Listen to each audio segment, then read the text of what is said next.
Muy buenas noches, señoras, caballeros, bienvenidos al Gato al Agua. El Gobierno ha presentado su plan para la profanación del Valle de los Caídos y, por lo que hemos visto y ha confirmado el propio Gobierno, aunque otras fuentes dicen que no, pero las gubernamentales dicen que sí, la profanación va a consistir en retirar del conjunto monumental del Valle la piedad que preside la entrada, los 4 evangelistas que están al pie de la cruz y las esculturas de las virtudes que adornan el conjunto. Todo ello, además, con la transformación de la galería de acceso en un espacio resignificado, es decir, que un camposanto se convierte en un cementerio civil. Es una salvajada, pero nos lo esperábamos. Lo que seguramente no esperaba nadie desde el principio es que esta salvajada pudiera perpetrarse con la anuencia de la Conferencia Episcopal y de la Comunidad de Madrid. Esta última, por cierto, empujada por la primera, es decir, por la Conferencia Episcopal. A ver cómo digo esto. Sabe Dios y a lo mejor algún confesor a qué abismos hay que descender para entender la claudicación de la Conferencia Episcopal en esta monstruosidad. Y dejo ahí la frase. Lo que no pueden pedirnos es que la suscribamos. Mire, con estas cosas usted sabe que a mí me fascina mucho el periodo inicial de la Reconquista, los siglos 8 y 9, 5 libros dedicados al asunto, porque es un periodo fascinante, épico y trágico a partes iguales. Y ahí hay un episodio que siempre me ha parecido maravilloso, que es, llamémosle, la rebelión de los frailes. A finales del siglo VIII, el obispo de Toledo, nada menos, que se llamaba Elipando, va y se hace hereje y empieza a sostener que Jesús no era Dios, sino un hombre adoptado por Dios como hijo. Yo no sé cómo llegó a aquella barbaridad, pero llegó a un rincón de Asturias, Santo Toribio de Liébana, que en la época se llamaba San Martín de Turieno, y allí 2 oscuros frailes, Beato de Liébana y Hetero de Osma, lo ven, lo leen, montan en cólera y contestan una furibunda carta al obispo Elipando llamándole testículo del anticristo. Se montó tal lío que llegó a Carlomagno. Carlomagno tuvo que convocar un sínodo para ver quién tenía razón, si el obispo de Toledo, nada menos, Elipando, o aquellos oscuros monjes asturianos.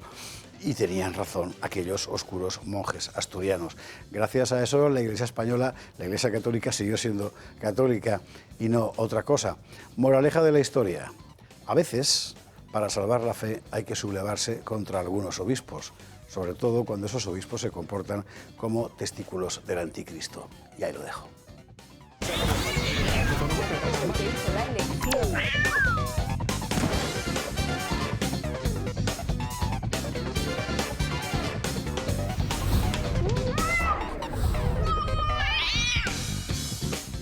...20:47 en Canarias, Elipando, que luego acabó asesinado en la jornada del Foso en Toledo, el pobre, en fin, ya ve usted lo que es. Pero bueno, que esto es lo que hay, está así el país y más cosas que le vamos a contar cuando son las 21:48, 20:48 en Canarias, titulares. Vamos a hablar de esto, por supuesto que sí. Sánchez profanará el Valle de los Caídos sin resistencia, que esto último es lo que resulta particularmente hiriente. ¿A dónde hemos llegado para que un tirano pueda hacer semejante barbaridad sin tener a nadie enfrente? A nadie con poder, quiero decir. Bueno, lo veremos. Hablando de tiranos, ha quedado visto para sentencia el juicio contra el fiscal general del Estado. Hoy ha sido el día en el que hablaban los agentes de la UCO y la verdad es que después del testimonio de los agentes de la UCO, el papel del fiscal, yo no sé al final si le condenarán o no le condenarán, pero por pura vergüenza torera debería marcharse de España. En la República Dominicana creo que tiene amigos, pues allí maravilloso. Pasaremos también por el caso Leire, siguen saliendo grabaciones. Mire, es lo más hediondo de la cloaca del PSOE, que mire usted que es hedionda, todo eso es lo que está aflorando con este episodio. Y hay que saberlo, y hay que conocerlo, para saber en manos de quién estamos, incluida, por cierto, la Conferencia Episcopal. Pasaremos por Valencia, a la comisión de la Riada, llamada Dana, en las Cortes Valencianas, donde hoy ha habido testimonios muy interesantes, ahí contando lo que hay. O sea, la Moncloa no es que también sea culpable, es que es la culpable principal de lo que pasó. La Moncloa y Diana Morant, porque la candidata socialista al gobierno valenciano ha dicho con todo el cuajo que no atendió las llamadas de Gunn Pampos, el general Gunn Pampos, que llevaba el tema de la reconstrucción, porque no le dio la gana. Y se ha quedado tan pancha. Y todavía habrá valencianos que la votarán. Si lo veremos. Y vamos a juntar varias noticias que han aparecido simultáneamente sobre el tema de la población. Mire, la gran sustitución en España está en marcha. Al poder no le gusta el pueblo, lo cambia por otro. Y lo cambia por otro llenándolo de inmigrantes, magrebíes, nacionalidades conocidas por la ley de memoria histórica, todas esas cosas, mientras los españoles autóctonos dejan de reproducirse. Y esto hay que contarlo como es. Bueno, lo veremos. Lo veremos en compañía de nuestros contertulios de esta noche. Don Carlos Flores, ¿cómo estás? ¿Qué tal? Pues muy buenas tardes, muy buenas noches, por utilizar una expresión coloquial y cordial, pero la noticia con la que abrimos hoy es una noticia pésima y muy preocupante, muy preocupante. El Valle de los Caídos es, en primer lugar, parte de nuestro patrimonio, es una de las atracciones turísticas en la época en la que se podía acceder sin problemas, en la que el Patrimonio Nacional ponía las lógicas facilidades para que los turistas acudiesen a él. Era una de las atracciones que mayor número de turistas congregaba. En segundo lugar, es parte de nuestra historia, ahí hay enterrados muertos de uno y otro bando. Y en tercer lugar, es un símbolo de nuestra fe. Lo que hay ahí es una cruz, 4 virtudes cardinales, 4 evangelistas y una imagen de la Virgen sosteniendo a su hijo moribundo, ¿no? Y el Gobierno de España pretende cargarse todo eso, la atracción turística, el signo de la fe y la prueba de la reconciliación entre los españoles, y colocar en su lugar... Me faltan calificativos. Esta mañana se me cruzaban en Twitter informaciones sobre el Valle de los Caídos y sobre la inauguración de una nueva estación de metro en Valencia. Sí. Y no encontraba yo mucho la diferencia entre la estación de metro subterránea que se inaugura en Valencia y el proyecto del Valle de los Caídos, de una cosa blanca, plana, repito, a mitad de camino entre una sala de urgencias de un hospital y una estación de metro. Por supuesto, absolutamente privada de cualquier tipo de simbología, de cualquier tipo de fe o de orientación. Es absolutamente deprimente, y ante eso no cabe sino la oposición por tierra, mar y aire. ¿Has estado en las Cortes hoy? Claro, teníais pleno, ¿no? Hoy teníamos pleno hasta hace... Hablaremos de ello también, efectivamente. Aproximadamente. Sí. Y de lo que haya dicho cada cual. Carlos, bienvenido, buenas noches. Don César Pintado, Hércules Redivivo, ¿cómo estás? Muy buenas noches. Muy buenas noches, José Javier. Bueno, pues yo estoy un poco en depresión posparaíso, porque acabo de aterrizar hace 3 horas. Vengo de Polonia, de la marcha nacional que se ha celebrado. Sí, me han contado, efectivamente. Nos invitó Movice Polska, que son una especie de juventudes de Confederacja, y la verdad que es otro planeta, otro universo, y al llegar a España, al pisar Barajas, pues te vuelves a encontrar con la dura realidad que tenemos en el sur de Europa. Así que bueno, pues esta depresión espero que se me pase pronto. ¿Cómo estaba aquello? ¿Cuánta gente iba? ¿Por qué iban? ¿La marcha era a propósito de qué? Bueno, la marcha esta vez ha estado sobre todo centrada en el tema de la migración, lo cual es curioso porque no tiene un solo inmigrante, pero lo ven en el resto de Europa. Más vale prevenir. Y previenen antes que curar, y después, bueno, pues por la causa nacional, ¿no? Celebran un poco lo que es la derrota del comunismo, la derrota también la reunificación de Polonia, la unificación, la creación de Polonia como Estado, ¿no? Y también la independencia. Y es una marcha multitudinaria donde participan pues cientos de miles de personas en muchísimas columnas, con familias desplazadas de todo el país, activistas desplazados también de todo el país, delegaciones internacionales, y lo cual es espectacular. ¿Habéis subido en Hércules imágenes a redes? Hemos subido imágenes. Pues empezaremos a repicar con furia. César, bienvenido, buenas noches. Doña Marcela Reigía, ¿cómo estás? Muy bien, buenas noches. ¿Cuánto me alegro? No vengo de Polonia, vengo un día ajetreado de trabajo, pero bueno, muy contenta de estar aquí con todos vosotros. No es lo mismo, ¿verdad, que eres de Polonia? No. Joder, es que al final... La verdad que no conozco Polonia, te diré. Pues yo tampoco. Pues mira... tenemos que organizar un viaje, claro. La próxima vez hacemos más invitaciones, ampliamos. Claro. Sí, desde luego. Marcela. Toma nota, ¿eh? Sí, no te quepa duda. Hemos visto, de repente aparece una asociación de abogados del Estado por el Estado de Derecho. O sea, me parece que es la primera vez en la historia que los abogados del Estado se asocian para defenderse frente a un gobierno, que es una cosa increíble. Hemos visto asociaciones de fiscales manifestando abiertamente su bochorno, su vergüenza profesional por el espectáculo del juicio al fiscal general del Estado, donde tanto la Fiscalía como la Abogacía del Estado han sido actos como defensores de del juzgado. ¿Qué se siente al ponerse la toga? ¿No? Bueno, Eso pasa un poco lo del polvo del camino que decía Conde Pupila. En primer lugar, siento orgullo de estas asociaciones que levantan la voz y lo dicen firmemente frente a la presión que pueden sentir del gobierno. O sea, siento orgullo de esos jueces, fiscales, profesionales del derecho, juristas que defienden la independencia del Poder Judicial, ¿no? Eso por un lado, y luego vergüenza con que haya quedado visto para sentencia un juicio del fiscal general del Estado y, como bien apuntabas, José Javier, que a la fecha no haya dimitido con independencia de cuál sea el resultado de la sentencia, con la presunción de inocencia sobre la mesa o todas las garantías que queramos del derecho penal, pero la realidad es que eso mancha la institución y, en consecuencia, mancha a todos, que me imagino que lo compartirá mi compañero Miguel, a todos los que trabajamos en ello. Absolutamente. La pregunta, efectivamente, es que era dejárselo en bandeja a Miguel Durán para que interviniera incluso antes de ser preguntado, porque era puro estímulo. Marcela, bienvenida, buenas noches. Gracias. Don Miguel Durán, ¿qué tal? ¿Cómo estás? Buenas noches y feliz de reencontrarme otra vez con el gato tras un intervalo de 2 semanas sin haber podido estar aquí por razones de trabajo y viajes y demás. Y suscribir absolutamente lo que apuntabas tú y refrendaba Marcela. Y hablaremos luego del tema del fiscal general del Estado, del gobierno, quiero decir. Y luego, por irme a otro de los temas que has apuntado, yo creo que por la información del Instituto Nacional de Estadística estaremos en 50 millones de habitantes redondos en un par de años, de los cuales 10 millones, es decir, el 10%, son personas no nacidas aquí.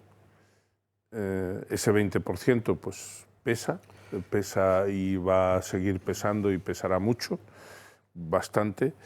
Eso indica que aquí está pasando algo, no solo desde el punto de vista de la política migratoria de los gobiernos, no solamente del actual, sino de los anteriores. Y yo creo que eso es un tema que a mí me preocupa extraordinariamente, pero no por el hecho de que vengan personas de fuera, sino por lo que eso pueda representar de pérdida de identidad de nuestra condición nacional de españoles. Yo me siento muy orgulloso y muy feliz de ser español. Bueno, feliz con Pedro Sánchez es complicado. No me siento feliz con un gobierno como el que tenemos. Tampoco estoy seguro de que esta persona sin vergüenza vaya a ser expulsada del poder a corto plazo. Eso no estoy nada seguro. Es una cosa que me duele mucho. Supongo que Carlos... Ahora le voy a preguntar a Carlos por esto que tú dices, efectivamente, porque me gustaría saber físicamente, digamos, en carne mortal, ¿cómo lo ves? Después de lo que ha dicho tu amiga Nogueras, Miguel. Bueno, yo realmente es que creo que estamos en una situación inimaginable. Es decir, esto no es parangonable con lo que se podría dar en ningún país de nuestro entorno geopolítico, socioeconómico. Marruecos incluido. ¿Marruecos incluido? Sí, bueno, sí, ahí sí. ya me pones en un brete, ¿eh? Pero es inimaginable que Francia, Italia, Inglaterra, Alemania, incluso Bélgica, que es un país, incluso Bélgica, que es un país distóxico, es impensable que un jefe de gobierno que estuviera en la situación de Sánchez no se hubiera tenido que ir, ¿no? ¿Por qué se da esa situación en España? Pues porque se ha dado una aritmética parlamentaria endemoniada, y nunca mejor dicho. Es decir, esto ni Lucifer lo pergeña mejor, ¿no? A mí que la señora Nogueras diga lo que diga o que Rufián... Claro, pero por eso lo que la pregunta era para Carlos, porque nosotros, bueno, tú pues y yo, nos enteramos por la tele, lo escuchamos. Entonces, bueno, digamos que vemos el espectáculo. No, pero quien nos ve sudar es Carlos, que los tiene enfrente, claro. Lo que quiero decir es que estamos en una... Cuando la señora Nogueras acusa a Sánchez de cínico y de hipócrita, ¿Sí? ¿cómo es que ella no se mira en ese espejo? Porque lo que tiene que hacer es facilitar una moción de censura de cierre de la legislatura con un presidente que no sea Núñez Feijóo. Pero yo creo que no le llama cínico por eso. Me parece que es por otra cosa. No, Carlos? Hoy el momento divertido de la jornada, a mi juicio al menos, ha sido cuando Feijóo ha tenido el desliz de intentar subrayar lo importante que para él eran las políticas de vivienda y ha dicho que con él la vivienda la llevaría su vicepresidente primero, a lo que inmediatamente Sánchez se ha apuntado a decir eso es que va a hacer usted a Abascal, ministro de Vivienda, ¿no? Abascal se ha quitado de en medio diciendo usted no reparta carteras, que ya lo hizo en el 2023 y salió la cosa regular, y luego ha habido alguien que ha rematado diciendo bueno, en función de las encuestas a lo mejor es al revés, es Feijóo el que es ministro de Vivienda en un gabinete presidido por Abascal. Pero bueno, en cualquiera de los casos, lo divertido ha sido que al final todo el mundo ha acabado hablando de la política de vivienda de Vox. Óscar Puente, no, el otro, Óscar López, ha puesto un tuit pues recordándonos las plaquitas estas del yugo y las flechas que tenemos la mitad de los españoles en la puerta de nuestra casa todavía diciendo que así sería la política de vivienda española con Abascal en el gobierno, y tiene 1 millón de visitas, de las cuales 999.000 de las visitas les dicen pues ya nos gustaría volver a tener 4 millones de viviendas, ya nos gustaría volver a tener casas de 150 metros cuadrados y 4 habitaciones, yo crecí en una de ellas, vosotros sois los que no construís. Ese ha sido el momento divertido, si quieres, distendido del día. El momento tenso del día ha sido el repaso que le ha dado Míriam Nogueras. Por regla general, cuando Míriam Nogueras se sube a la tribuna, sube el precio del pan, y en esta ocasión ha subido el precio del pan, pero bastante, ¿no? Ha hecho una enumeración detallada y minuciosa de todos los incumplimientos del pacto fraguado entre Junts y el Partido Socialista en los últimos 2 años, y ha terminado con hemos terminado. Sí, pero hemos terminado. Cuando Míriam Nogueras te dice hemos terminado, suena ruptura. No ha tenido un buen día, trágica. Pedro. Luego empezó a contar lo de las medidas contra la corrupción, y que ha sido la cadena SER, nada menos, quien ha tardado 1 hora en sacar una nota diciendo no ha cumplido absolutamente ni una sola de las medidas contra la corrupción que dijo que iba a tomar. Yo tenía en paralelo una reunión con una delegación del Consejo de Europa que venían a preguntar precisamente por eso. Es decir, el Consejo de Europa, que no sirve para gran cosa, pero sí que sirve para esto, pues te pone unos estándares democráticos que los países tienen que cumplir, y hace unos meses sacó un informe en donde recriminaba a España que del informe inmediatamente anterior, del 2022, no había cumplido más que la mitad de las propuestas a medias, y la otra mitad estaban pendientes por cumplir. Y todas ellas eran medidas en relación con el asunto de la corrupción. Veo unas ganas terribles en la mesa de empezar a debatir, pero hay que irse en la publi, o sea que nos esperamos todos. Yo sé que te opinas encima, pero hay que irse a la publicidad. Mire, un tema del que se habla muy poquito, estamos con la cosa de la vivienda, el asunto de la salud mental. Es serio, ¿eh?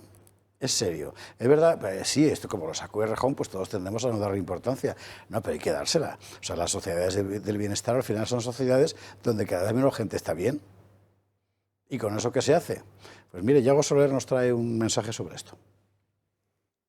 La salud mental se ha convertido en uno de los grandes retos sanitarios del siglo XXI, afectando a personas de todas las edades y condiciones sociales, y la pandemia de COVID-19 no ha hecho más que acelerar esta tendencia. Hoy, la salud mental empieza a ocupar un lugar central en la agenda sanitaria y social, y la investigación científica se revela como la herramienta clave para mejorar el diagnóstico y el tratamiento. En España, 1 de cada 3 personas padece algún problema de salud mental, y la prevalencia aumenta con la edad. Trastornos de ansiedad, depresión y problemas de sueño afectan a millones, especialmente a mujeres y a la población joven. y su impacto se refleja también en la mortalidad. El suicidio es una de las principales causas de fallecimiento entre jóvenes y adultos, vinculado en el 90% de los casos a alguna enfermedad mental. Proyectos apoyados por la Fundación La Caixa, como los liderados por el doctor Enrique Vaca García, utilizan tecnologías innovadoras, como el seguimiento en tiempo real a través del móvil para detectar cambios de comportamiento y prevenir intentos de suicidio. Los primeros resultados son esperanzadores. En solo 3 meses han conseguido reducir a la mitad los intentos suicidas. La investigación también avanza en la comprensión de la depresión. Equipos como los del doctor João Filipe Oliveira estudian cómo el estrés crónico afecta a células del cerebro llamadas astrocitos, buscando nuevas dianas terapéuticas. Paralelamente se explora la relación entre microbiota intestinal y salud mental, con proyectos como los de Mireia Vallés Colomer, que investigan cómo la composición bacteriana del intestino puede influir en la depresión y abrir el camino a tratamientos más personalizados. Cuidar la salud mental requiere recursos, compromiso e innovación. La ciencia nos ofrece esperanza y herramientas concretas para prevenir, tratar y mejorar la vida de millones de personas. En este campo, cada avance cuenta y cada investigación puede marcar la diferencia. 22 horas 11 minutos, 21 y 11 en Canarias. Vamos a entrar en materia enseguida. Antes, les recuerdo que tenemos este fin de semana la Feria No Solo Militaria. Es la mayor feria de militaria, y no solo de militaria, de España. El viernes, Dios mediante, lo tendremos en el Gato de los Usares para que nos cuenten novedades de este año. Cambian de sitio porque la Casa de Campo está como está con las obras, se van a Parla, desventaja, está más lejos, ventaja, está más lejos. Puedes ir con toda tranquilidad y aparcar sin problemas. Claro, pero la Casa de Campo es verdad que estaba muy bien, pero era un lío formidable. Ahora, en Parla, en el nuevo lugar, hay más espacio. Y va a encontrar usted lo mismo de siempre. Grupos de reconstrucción histórica, este año, por ejemplo, buenos amigos del Gato al Agua, como los de la Asociación de Reconstrucción Histórica Teruel Frontera, por ejemplo, que hacen unas cosas maravillosas. Librerías, todas las librerías, Galán Books, en fin, cito la primera que viene a la cabeza, pero hay más que estarán, Tercios Viejos, que estarán allí presentes. Equipamientos de todo género, uniformes de todo género, armas, claro, cascos de época, hasta de la CRT, o sea, que hay de todo. La verdad es que para los amantes de la cosa, de la historia en general y de la historia militar en particular, vale la pena. Y ese momento en el que estás con el crío viendo, yo qué sé, camisetas, y de repente te aparece una cohorte de legionarios romanos perfectamente uniformados, porque esto no es disfrazarse, hay un estudio histórico detrás de los atuendos en cada uno de estos grupos. Una auténtica maravilla, no se lo puede perder este fin de semana en Parla, la Feria No Solo Militaria, 15 y 16 de noviembre. Más información e imágenes de los vehículos, que están hoy un montón, el viernes en el Gato al Agua. Bueno, vámonos a Valencia. Vámonos a Valencia porque hay que pasar por aquí, esto no podemos dejar de contarlo, o sea, no hay derecho a que al final el discurso comúnmente aceptado sea: en Valencia pasó lo que pasó porque Mazón estaba comiendo con una señora. O sea, vamos a ver, este país ha alcanzado niveles de gilipollez en su historia extraordinarios, pero a tanto no podemos llegar. Hay que contar de verdad lo que hubo. Entre otras cosas, porque un año después nadie ha hecho nada para que no vuelva a pasar. Que a mí es lo que me tiene, en fin. Bueno, hoy José María Llanos en la comisión recibía a Mazón a Portagayola, que ha sido así. Buenas tardes, señor presidente, y muchas gracias por su comparecencia. Usted sí que comparece, pero Sánchez no se atreve. Y no porque no tenga obligación, sino porque no tiene vergüenza. Con el sistema de alerta temprana y las infraestructuras previstas hace más de 20 años, se habrían salvado casi todas las 229 vidas. Ayer fue, que no ha sido hoy. Bueno, es verdad, tiene razón. Mazón será un membrillo, pero ha dado la cara todo el tiempo. Otros no. En fin. Y después ya nos contó una cosa muy importante que también hay que subrayar, sobre todo para la gente que estuvo viviendo hora tras hora, como en el testimonio impagable de Postiguillo, la catástrofe y sin ayuda. Y lo que ya nos dijo fue esto. ¿Para qué está el ejército?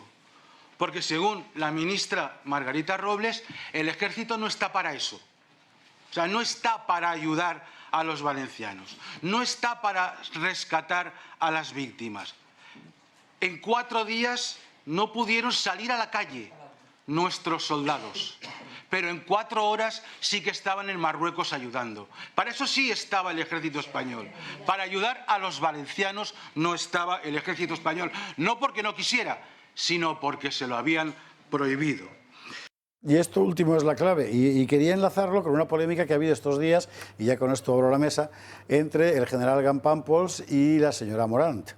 Como usted sabe, el general Gampampols, al que yo recuerdo conocí cuando dirigía la Academia, él dirigía la Academia General Militar en Zaragoza, fue designado por el gobierno Mazón para hacerse cargo de la reconstrucción.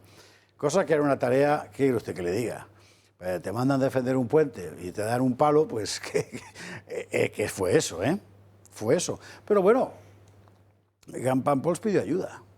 Pidió ayuda a la señora Morant, claro. Y la respuesta fue esta que va a ver usted en pantalla ahora mismo, según explicó el propio general Gampampols.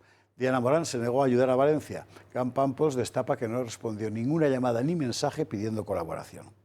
Muchos habrán dicho, bueno, y lo dice ahora Gampampols en lugar de ver... Gampampols es un militar. Y un militar, ya sabe usted, eso de ni pedir ni rehusar, como en el poema de Calderón. Y el legionario no se quejará ni de fatiga, ni de sed, ni de hambre, ni de sueño.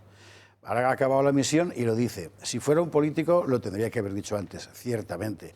Lo peor es la respuesta de la Morant, que es, de verdad, para hacerle una falla, que ha sido esta que va a ver usted en pantalla. Diana Morant reconoce que no ayudó a Valencia tras la Dana porque no le dio la gana. No cogía las llamadas a Pampols a propósito. ¿Por qué? Pues porque decía que no iba a colaborar en el maquillaje de la responsabilidad de Mazón. Hay que ser mala persona. Efectivamente, la señora Diana Morant es una muy mala persona. Y como valenciana, ¿qué quiere usted que le diga? En fin. ¡Ay, de verdad! Bueno, ahora, pues esto hay que saberlo. Y que tenían que haberlo dicho antes también. Bueno, ¿abro yo por alguna discrepancia? ¿Con quién? Con el tema en general, pero en particular con lo que ha pasado en un año y sobre todo por lo que se dice en relación a que Mazón haya dado la cara, ¿no? Yo creo que en una situación tan grave como la que se produjo, la cara habría que haberla dado mucho antes, de forma mucho más explícita, de manera bastante más comprensible. Pero que no son discrepas de nadie, pero lo que llevamos diciendo aquí desde el primer día. No, bueno, sí, lo llevamos diciendo, claro. Por eso yo me reitero en lo que vengo diciendo. No solamente el señor Mazón, sino el señor Núñez Feijóo. Porque yo creo que el Partido Popular se ha dejado muchos jirones de piel en todo este asunto. Es decir, resolver con una dimisión al cabo de un año este tema, a mí me parece que por mucho que el señor el general Gampampols haya intentado hacer, es un parche. En definitiva, es un parche. Es decir, el Partido Popular, todo eso de la reconstrucción y de que había que reconstruir, bueno, vamos a ver, mire usted, ¿qué se ha reconstruido? Pues bueno, poca cosa, porque además el gobierno central ha tenido una dejación absoluta, sin duda, para intentar erosionar, deteriorar la situación del Partido Popular en Valencia. Eso habría que haberlo denunciado mucho antes. El señor Mazón ha reconocido que se equivocó cuando no solicitó la declaración concreta de zona catastrófica, ¿no? Es complicado eso de decir, mira, el líder de mi partido me dice que yo haga eso y yo no lo hago. A mí me parece bastante difícil de entender. Es verdad que la Moncloa ha hecho lo que ha hecho, que es mucho peor de las responsabilidades que pueda haber contraído el señor Mazón y el Partido Popular. Es mucho peor la actitud de Pedro Sánchez, que nadie me malinterprete. Pero la sinvergonzonería la traición política y mucho más que se puede decir de la actuación de Pedro Sánchez no elimina, a mi modo de entender, la culpa que tiene el señor Mazón en todo lo que ha pasado. Ajá. Yo no me meto en si estaba con la periodista, si no debió estar, ya eso es prácticamente pantalla pasada. Pero sí es verdad que la culpa de Pedro Sánchez no excluye en absoluto las culpas de Carlos Mazón. Ciertamente, Carlos y del Flores. Partido Popular. Pero Miguel, lo que tenemos en estos momentos sobre la mesa es la comparecencia de Mazón ante la Comisión de Investigación de la DANA en las Cortes Valencianas, que se ha producido esta semana, y ya te anticipo, en la Comisión de Investigación de la DANA en el Congreso de los Diputados, que se producirá el lunes que viene. Con lo cual, sí, Mazón habrá comparecido para dar explicaciones de sus culpas, de sus responsabilidades, de sus omisiones, que son muchas, pero habrá comparecido en las dos comisiones que hay en estos momentos funcionando, perdón, hay una tercera en el Senado. Sí, mientras Carlos, que habrá comparecido y no precisamente para convertirse en el controlador de la oposición, como hace Pedro Sánchez. Ha comparecido para dar las explicaciones que ha querido, que evidentemente no han gustado ni a Compromís ni al Partido Socialista. Pero a lo que voy... Si a mí me preguntas si efectivamente considero que están a la misma altura de responsabilidad Carlos Mazón y Pedro Sánchez, te digo que no. Pedro Sánchez tiene muchísima más responsabilidad que Carlos Mazón, desde el punto de vista de las posibilidades que cada uno de ellos habría podido tener en la solución del problema. Pero repito, Miguel, que de lo que estábamos hablando en estos momentos no es tanto de la responsabilidad como de la voluntad de dar explicaciones y de dar cuentas. Y ahí Mazón gana por 2-0 a Pedro Sánchez, porque Pedro Sánchez ya ha dicho que no piensa comparecer ante la Comisión de la DANA en las Cortes Valencianas, que esto es un parlamento de provincias y que al presidente del gobierno a que no le llaman a ese parlamentillo, y comparecerá ante el Congreso de los Diputados, porque no tendrá más remedio, pero sus portavoces, sus representantes en esa comisión ya han procurado ponerle el último de la lista, es decir, comparecerá en el puesto 159 de 159 testigos, es decir, de aquí al mes de marzo o abril del año que viene, si no estamos todos calvos para entonces. Es decir, Mazón gana por 2-0 a Pedro Sánchez en materia de transparencia y de dación de cuentas. César, Marcela. Fíjate que yo, y el que me ha escuchado alguna vez lo sabe, no le concedo al PP ni la presunción de inocencia siquiera, en nada. Pero hay que decir y además yo estuve allí desde el segundo día en Valencia, después de las inundaciones, que lo que hizo Pedro Sánchez fue una omisión de socorro a los valencianos y Mazón simplemente fue un inepto. Recuerdo el segundo día cuando estábamos trasladando con la organización Revuelta camiones de ayuda para Valencia, la Generalidad Valenciana firmó unos permisos especiales para que las organizaciones de ayuda entraran en la comunidad. Por tanto, la omisión de socorro quizás no es lo que hizo Pedro Sánchez, que sí fue no mandar al ejército. El segundo día después de las inundaciones, yo nada más entrar en Paiporta hice un vídeo de, no recuerdo si eran 12, 13 minutos, recorriendo Paiporta de un lado a otro, donde no se veía ni un solo militar, ni un solo policía, ni un solo agente de absolutamente nada en las calles. Eso es lo que hizo Pedro Sánchez. Es decir, ¿cómo puede ser que un grupo de chavales madrileños sin recursos llegue antes a Valencia, a Paiporta, que las propias autoridades, que el propio ejército? Bueno, porque Pedro Sánchez omitió ese socorro a los valencianos y les dejó allí abandonados, y allí se sentían ellos, pueblos donde no estaba llegando el agua, pueblos donde no estaba llegando la ayuda, personas que tenían a familiares enterrados bajo escombros, muertos la mayoría, pero también algunos vivos. Nadie acudió a rescatarles en los 4 o 5 primeros días, y fue a partir del 15 día cuando empezamos a ver a algún militar, y muchos de ellos era para ver también lo que estaban haciendo, porque las órdenes eran claras. Es decir, las órdenes eran, bueno, patrulla, corta el tráfico, impide que entren los voluntarios, sobre todo el día que fue Pedro Sánchez allí, que estaban muy nerviosos porque le echaran a patadas de Paiporta. Pero yo la realidad que viví, yo creo que la realidad que vivieron los valencianos que estaban allí era un inepto, por un lado, una persona que es un incompetente, que no tiene que gobernar, porque no tiene que gobernar, no pueden estar los peores a cargo de la política, y después un tío que es un tirano, un genocida, un delincuente, un asesino, que es Pedro Sánchez, y hay que decirlo con estas palabras. Marcela. ¿Habéis observado que el relato del gobierno totalitario siempre gana? O sea, hemos comenzado la tertulia hablando de Mazón y del Partido Popular y eso es lo que quiere el gobierno. Yo creo que, como muy bien ha apuntado César, aquí hay un culpable y Moncloa también fue culpable. Yo siempre he defendido que Mazón tenía que haber dimitido desde el momento uno y me parece que ahora lo ha hecho tarde, aunque el fondo era bueno, ¿no? El acto político, moral de dimitir después de la gestión de la tragedia, pero la realidad es que el gobierno era responsable porque la tragedia era previsible. Los servicios de la agencia meteorológica llevaban avisando tiempo y si el gobierno lo conocía, efectivamente, como ha apuntado César, es una omisión de socorro, ¿no? Había alertas previas de la agencia, ha habido conscientemente una inacción del Sistema Nacional de Protección Civil, que lo dirige directamente el Ministerio de Interior.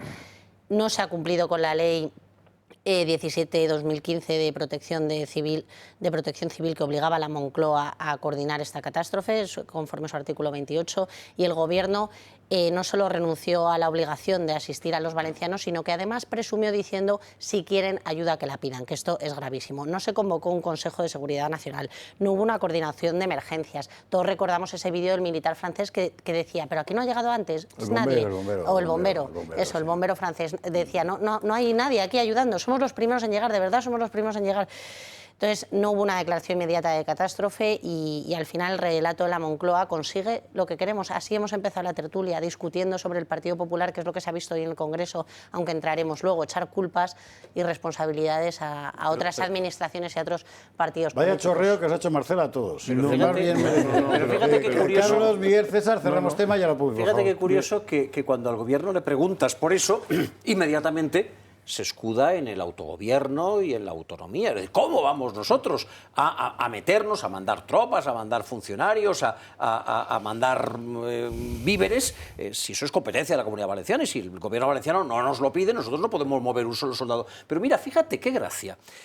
Hoy en el debate, en la comparecencia de Pedro Sánchez, obviamente uno de los temas que se ha mencionado reiteradamente es la posibilidad de formar un nuevo gobierno en la Comunidad Valenciana, con el concurso, por lo menos con los votos de Vox, y a Pedro Sánchez le ha faltado tiempo para avisar de que si ese gobierno emprendía políticas que fuesen contra el Pacto Verde, contra los compromisos internacionales de España, etcétera, etcétera, que el gobierno vigilaría muy de cerca lo que fuese a hacer. Es decir, que cuando se trata de gobernar en un sentido distinto del que te apetece, ahí sí que vigilas y cortas en seco cuando se hace algo impropio, ¿no? Pero cuando viene una riada, ahí te tienes que esperar porque la autonomía y el autogobierno son sagrados. Algo aún peor que a mí esta mañana me ha dejado muy enfadado. Cuando ha empezado Pedro Sánchez con el tono habitualmente victimista, que pone, hemos tenido que pasar de todo, no ha citado la riada de Valencia.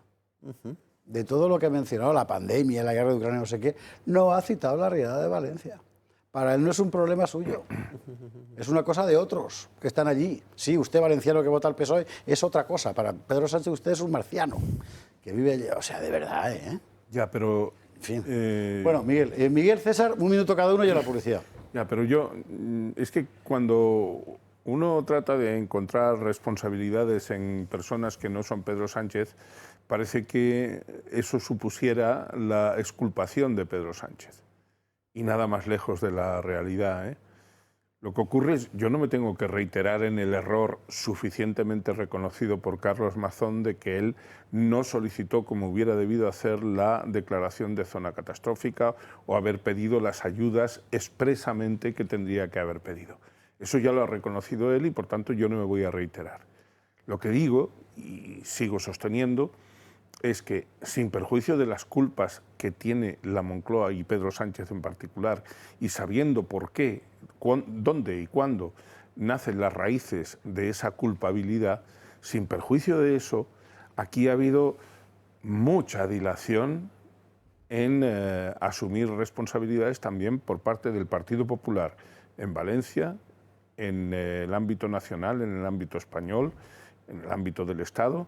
Ha habido mucha dilación y eso yo no sé cómo lo verán los electores valencianos cuando tengan que comparecer en las urnas.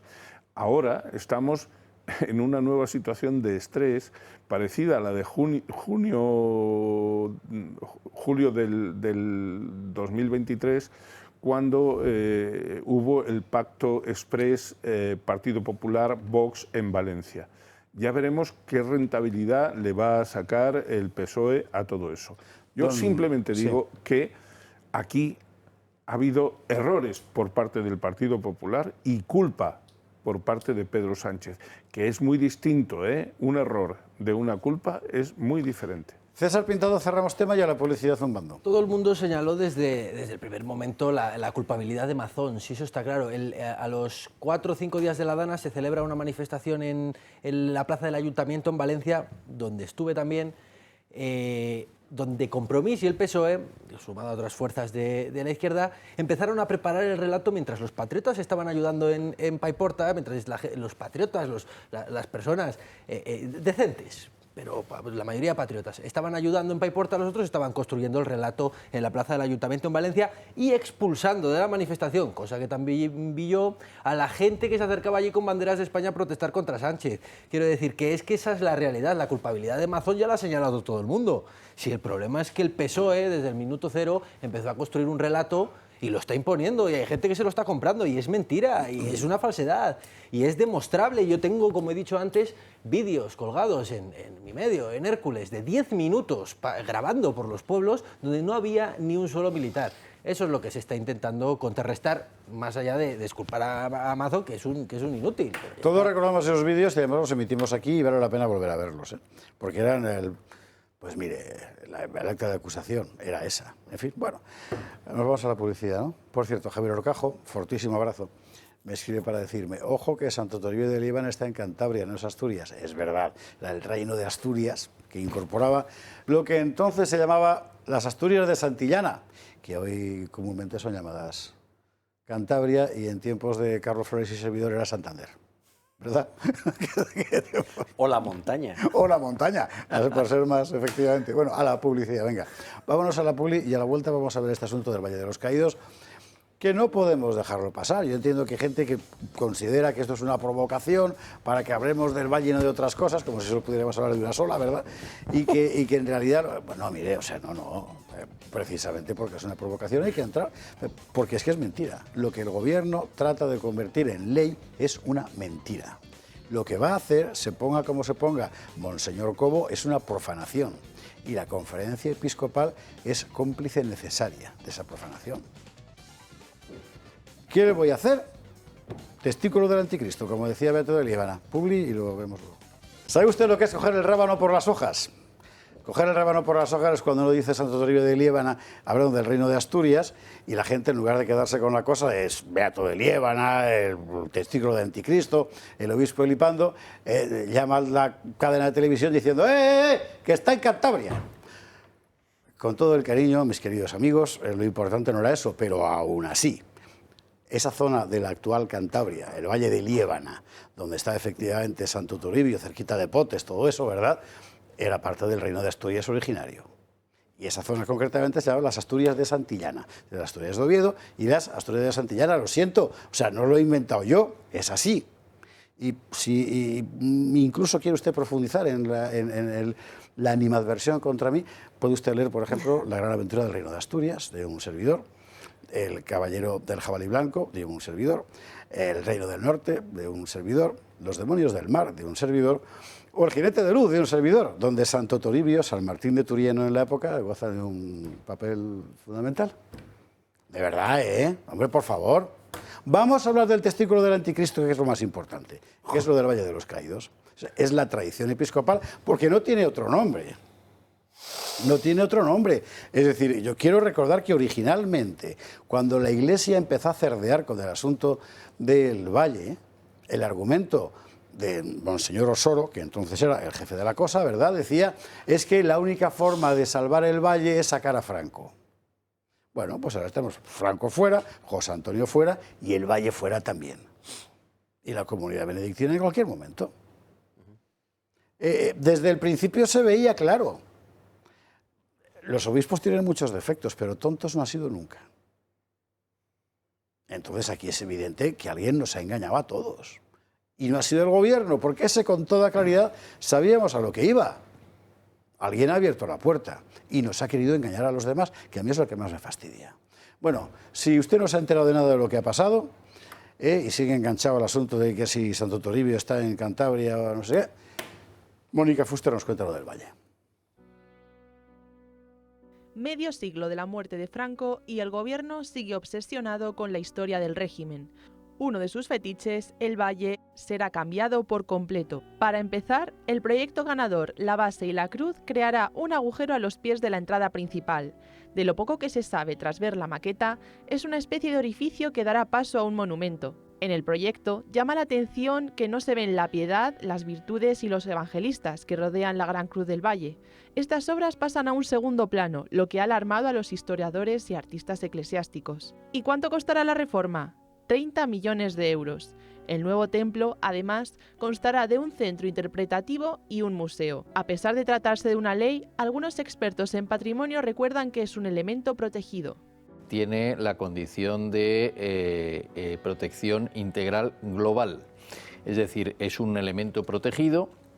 ¿Y eso qué quiere decir? Quiere decir que únicamente se permiten obras de rehabilitación o de mantenimiento. ¿Qué posibilidades habrían de prevenir la demolición de la basílica? Tendría que intervenir la Comunidad de Madrid con un informe vinculante y preceptivo de la Consejería de Urbanismo de la Comunidad de Madrid y la aprobación definitiva del plan por la Comunidad de Madrid, además de la iniciativa de la aprobación del plan especial y la redacción del plan especial por parte del Ayuntamiento de San Lorenzo del Escorial, que está en manos del Partido Popular. Todo esto no sería ni siquiera planteable si la Comunidad de Madrid hubiese solo incoado el expediente de declaración de bien de interés cultural del Valle de los Caídos. La resignificación no solo supondrá la construcción de un nuevo conjunto, sino que para ello será necesaria la desacralización de toda la nave central y sus capillas laterales, donde reposan más de 30.000 personas, entre ellos más de un centenar de beatos mártires. Es decir, el Campo Santo pasará a ser un cementerio civil. ¿Tiene la Iglesia algún papel en esto? El Valle de los Caídos fue declarado basílica por el Papa Juan XXIII en el año 1960. Al pertenecer a la Orden Benedictina, no dependería de la Conferencia Episcopal. Sin embargo, el arzobispo de Madrid, José Cobo, es la representación directa de la Santa Sede en la Archidiócesis de Madrid y no se ha opuesto a la desacralización de la basílica, lo que ha levantado malestar entre muchos fieles. La Base y la Cruz pasará a ser un monumento de 30 millones de euros que, en lugar de reparar la memoria histórica, la impulsará hacia la división. Como dijo en su día Juan Ábalos, uno de los escultores del Valle, republicano y con carné del PSOE: ha dolido todo eso, nos extraña y nos duele y nos fastidia, por no decir unas palabras muy gordas, que se hable todavía de la guerra civil. Nosotros, los que podíamos tener rencor, lo hemos olvidado. Hace falta ser serios y decirnos: basta ya con esto.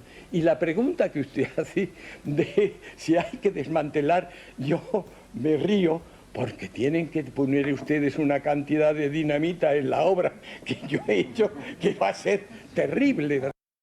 Pues ya verás, Juan de Ávalos, que en paz descanse. Juan de Ávalos, por cierto, cuento una historieta, pero que es ilustrativa. Juan de Ávalos efectivamente estudió en la Escuela de Artes y Oficios de Mérida, cuyo director en la época era un reconocido ujetista, que durante la Guerra Civil fue comisario político. Pedro Corral cuenta la historia en uno de sus libros, cómo fue el comisario político que se encargó del fusilamiento de varios soldados del propio bando del Frente Popular después de la toma de Teruel, porque querían marcharse a su casa, que a todos de Castellón y de por ahí, a descansar. Hubo pena de muerte para ellos, de este hombre. Este hombre acabó la guerra, se marchó fuera, le pasó de todo.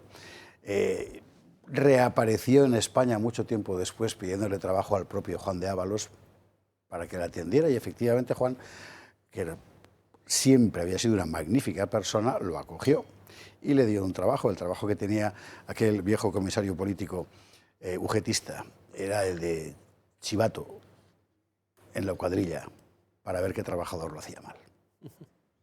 Mire, que una guerra civil es una cosa muy complicada, ¿verdad? ¿Qué quiere usted que le diga?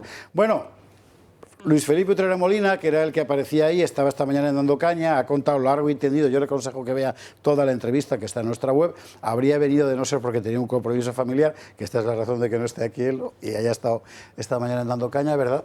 Contando lo que hay. Y aquí hay una cuestión clave. Nada de todo esto habría sido posible sin la Iglesia. Desde el punto de vista administrativo, la función de la Comunidad de Madrid ha estado muy clara, a favor de la profanación.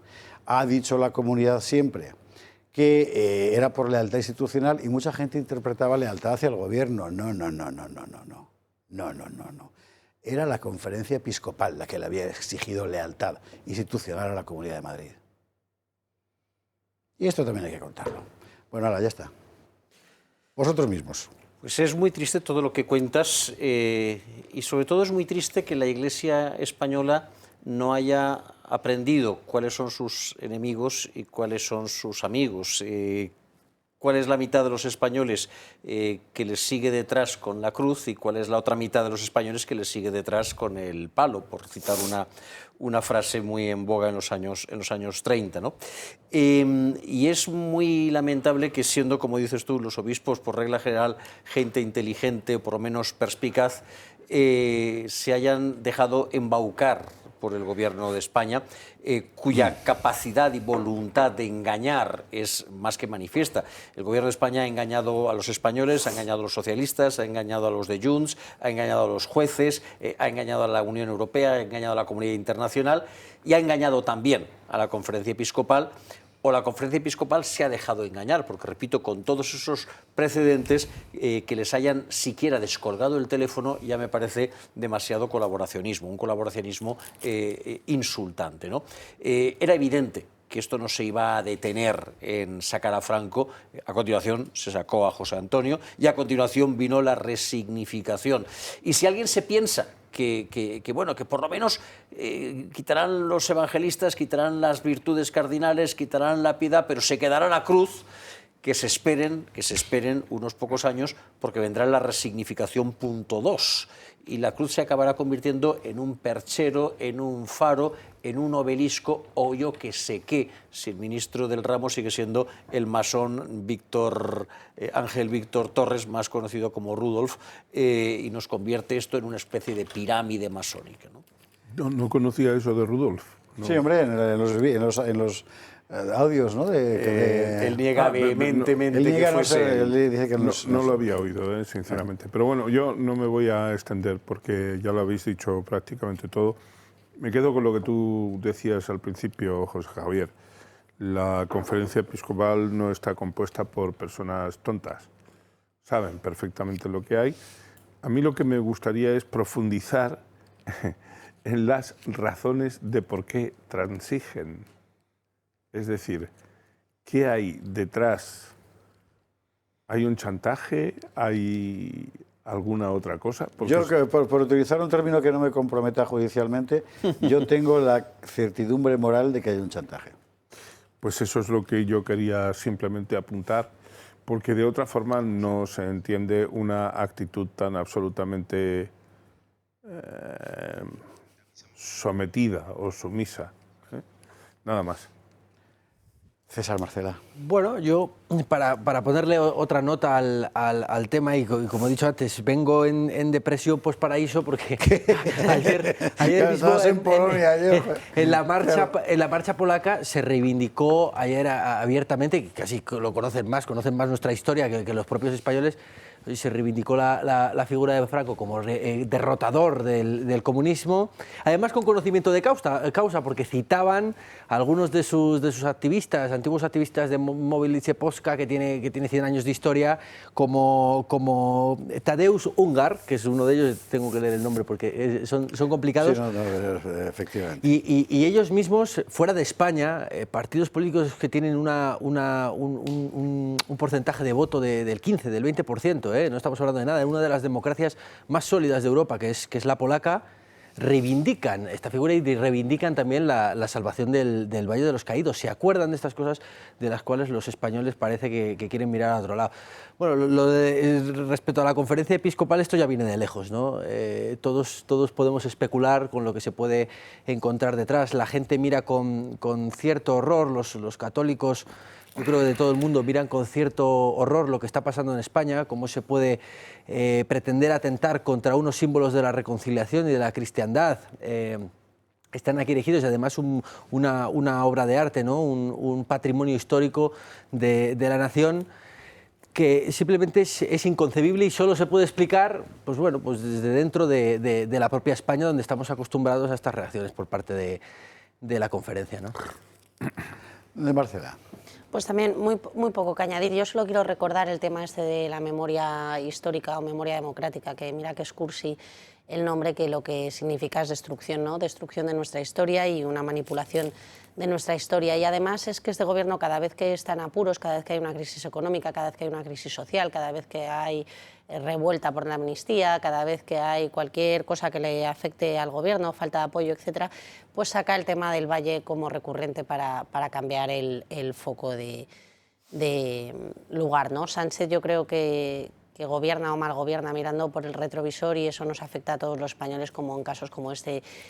Y por supuesto, claro que sí, apoyo el vídeo que habéis puesto aquí o en parte el cómplice necesario de la Comunidad de Madrid al no haber declarado bien de interés cultural esto, que sí que lo hizo con la Escolanía, si no me equivoco, hace un año, pero no lo ha hecho con otros lugares del Valle que darían esta protección, al menos, aunque no pudiéramos impedir la aplicación de la ley estatal, pero sí que habría esta protección sobre determinados bienes, el mantenimiento, efectivamente, y el hecho de que no se puedan tocar. La Escolanía, claro, para la Escolanía puede irse a cualquier parte. No, efectivamente. Es un colegio, al final. Y bueno, y al lado de otros bienes que se encuentran dentro del Valle de los Caídos, pues que tienen preferencia de protección. Es que con esta medida el Gobierno de España, de nuestra civilizada España, pues se coloca al nivel del gobierno talibán, que dinamitó a los budas de Bamiyan porque no toleran imágenes religiosas, o se coloca al nivel de los ISIS que entraron en los museos sirios o iraquíes, si no me falla la memoria, literalmente arrojando por los suelos todo lo que encontraban de las culturas anteriores, de las culturas que les habían antecedido en el tiempo, porque, repito, no toleraban la representación del cuerpo humano. A ese nivel nos estamos ubicando. Tiene una ansia de revanchismo que es notable, y también hay que ver cómo no tratan en otras democracias, incluso contrarias, a los símbolos opuestos. Seguro que conocéis un museo muy famoso que hay en Budapest, que es donde agrupan las estatuas comunistas, ¿no? En vez de demolerlas, las han respetado como, oye, pues esto es historia, eso es una forma razonable de tratar el patrimonio, por muy horrible que sea, y el del comunismo es terrible, pero es una forma decente de tratar el patrimonio. Ellos lo odian, pueden odiar el catolicismo, pueden odiar la cristiandad, pero demoler ya una cosa que simplemente es patrimonio histórico es una auténtica barbaridad, que es propiedad de talibanes, claro. No sé si reparáis, dentro de 8 días se va a cumplir el 50º aniversario de la muerte del general Franco. ¿Qué me dices? ¿Cómo? ¿Qué me dices? Pues lo que sabes, te digo lo que sabes, pero a donde quería ir es a que en el último trimestre del año pasado, Pedro Sánchez enarboló otra vez la momia del caudillo para distraer la atención de los españoles, decretando que este año sería la conmemoración de Franco. En definitiva, no puede haber un oxímoron tan claro como ese entre lo que Pedro Sánchez dice representar y lo que luego hace. Y sin embargo, si ahora tuvierais que hacer memoria, ¿cuántos actos recordáis que el Partido Socialista o el Gobierno haya promovido como, digamos, celebración de la desaparición del caudillo? Bueno, es que empezaron con uno y le salió al revés todo. El del Congreso, ¿no? Ya está. Es que se llenó todo el internet de gente.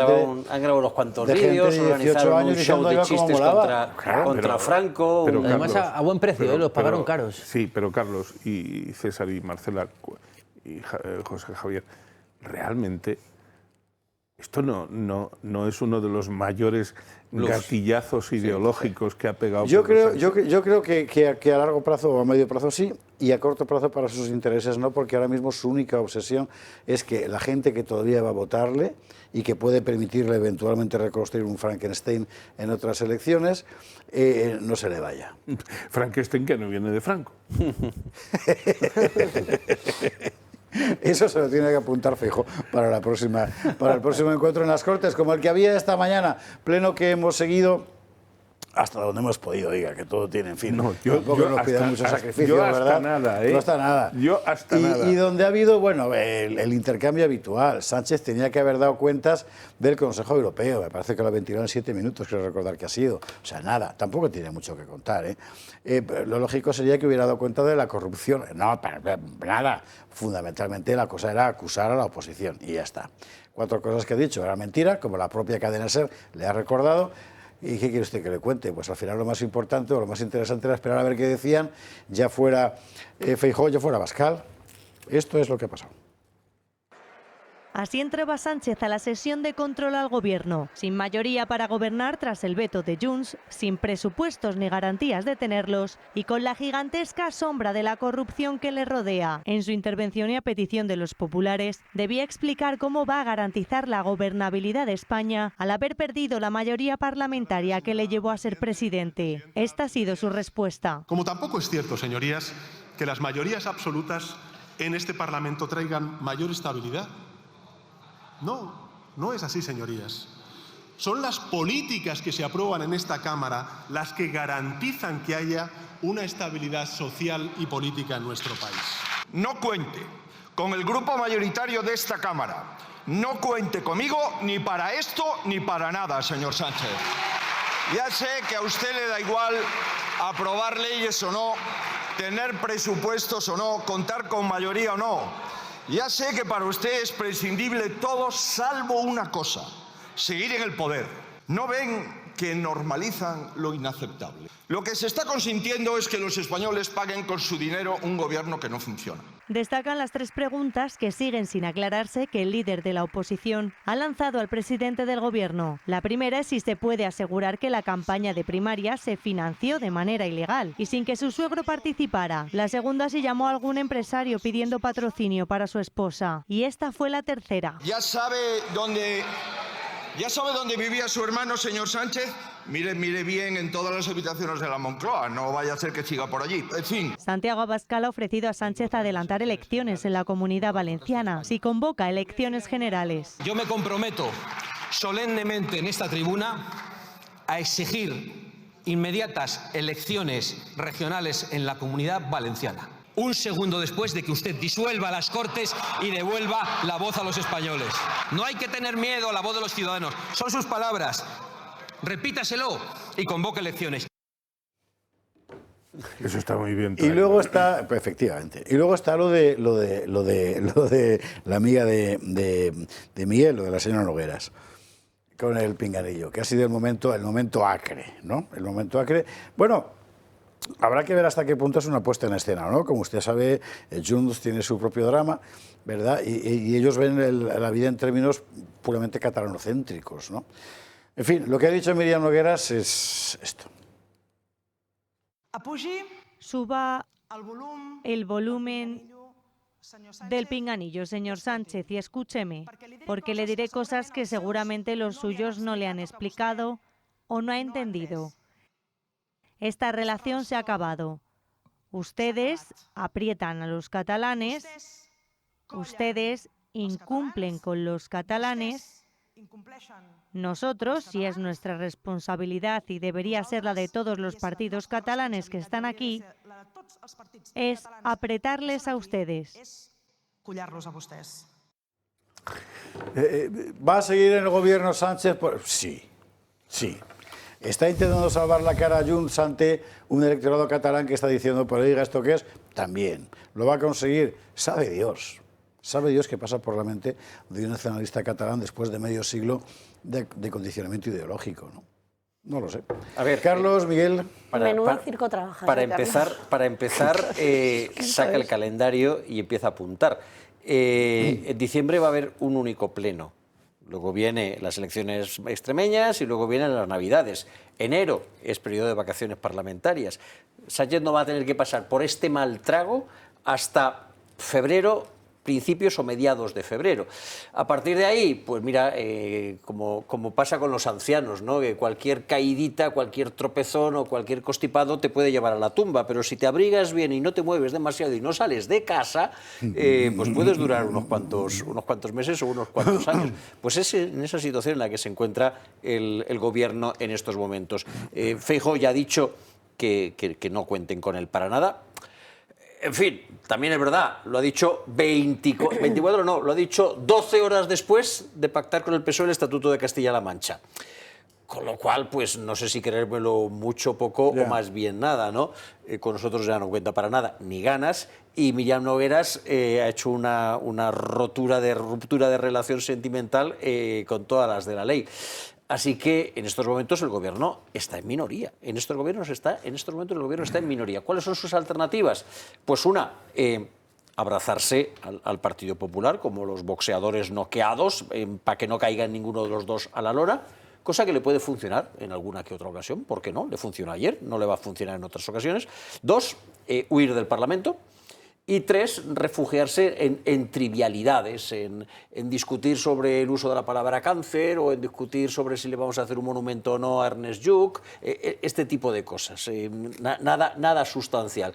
Y con eso, pues intentar llegar al verano y a partir del verano, pues intentar llegar a septiembre y a partir de septiembre, pues si ya convocamos las elecciones, nos vamos al 17 todos felices. Antes de que hable Miguel, a lo que te quería preguntar antes, vamos a ver, de todos nosotros, el único que está a suficiente distancia como para ver la cara de verdad eres tú. Bueno, una prudente distancia también. Prudente, pero en todo caso más cerca que cualquiera de nosotros.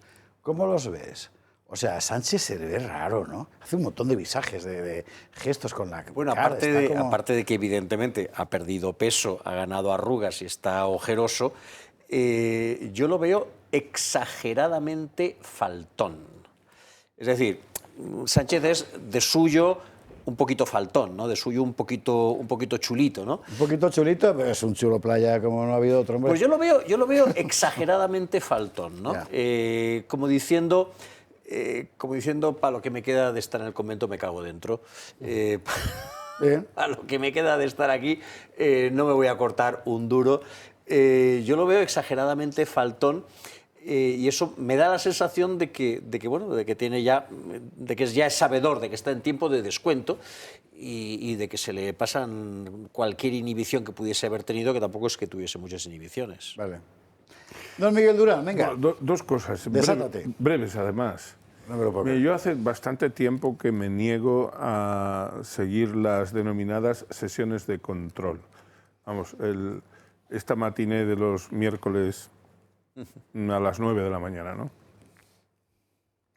Porque me parece el peor esperpento que se puede plantear a los ciudadanos. Carlos, yo entiendo que la dinámica de que los grupos parlamentarios se presten a ese esperpento, pues es propia de los grupos parlamentarios y sin duda vuestras razones tendréis. Pero desde luego, en mi modesta aportación al tema, conmigo no podéis contar para que asista a eso. La segunda cuestión. En mi pueblo, en Azuaga, hay un dicho que dice: en de que te vi venir, te conocí la ventaja. Tú serás buen albañil, pero a mí no me trabaja. Eso es lo que yo le aplico a la señora Nogueras. Es decir, esta señora puede fingir toda la ruptura que quiera con relación a Pedro Sánchez, pero entre cajas, en las entrecajas, le irán sacando cosas. En de que te vi venir, te vi la ventaja. En de que te vi tú serás venir, buen albañil, pero a mí no me trabaja. Eso es. Esto nos lo quedamos, incorporar al repertorio yo lo digo del refrero del gato. El acervo de mi pueblo es muy respetable. En líneas generales, el acervo popular es maravilloso. Joder, que ya está bien, ¿no? Que ya está bien que Pedro Sánchez está viviendo del poder. Pedro Sánchez, Marcela, ¿de qué está viviendo?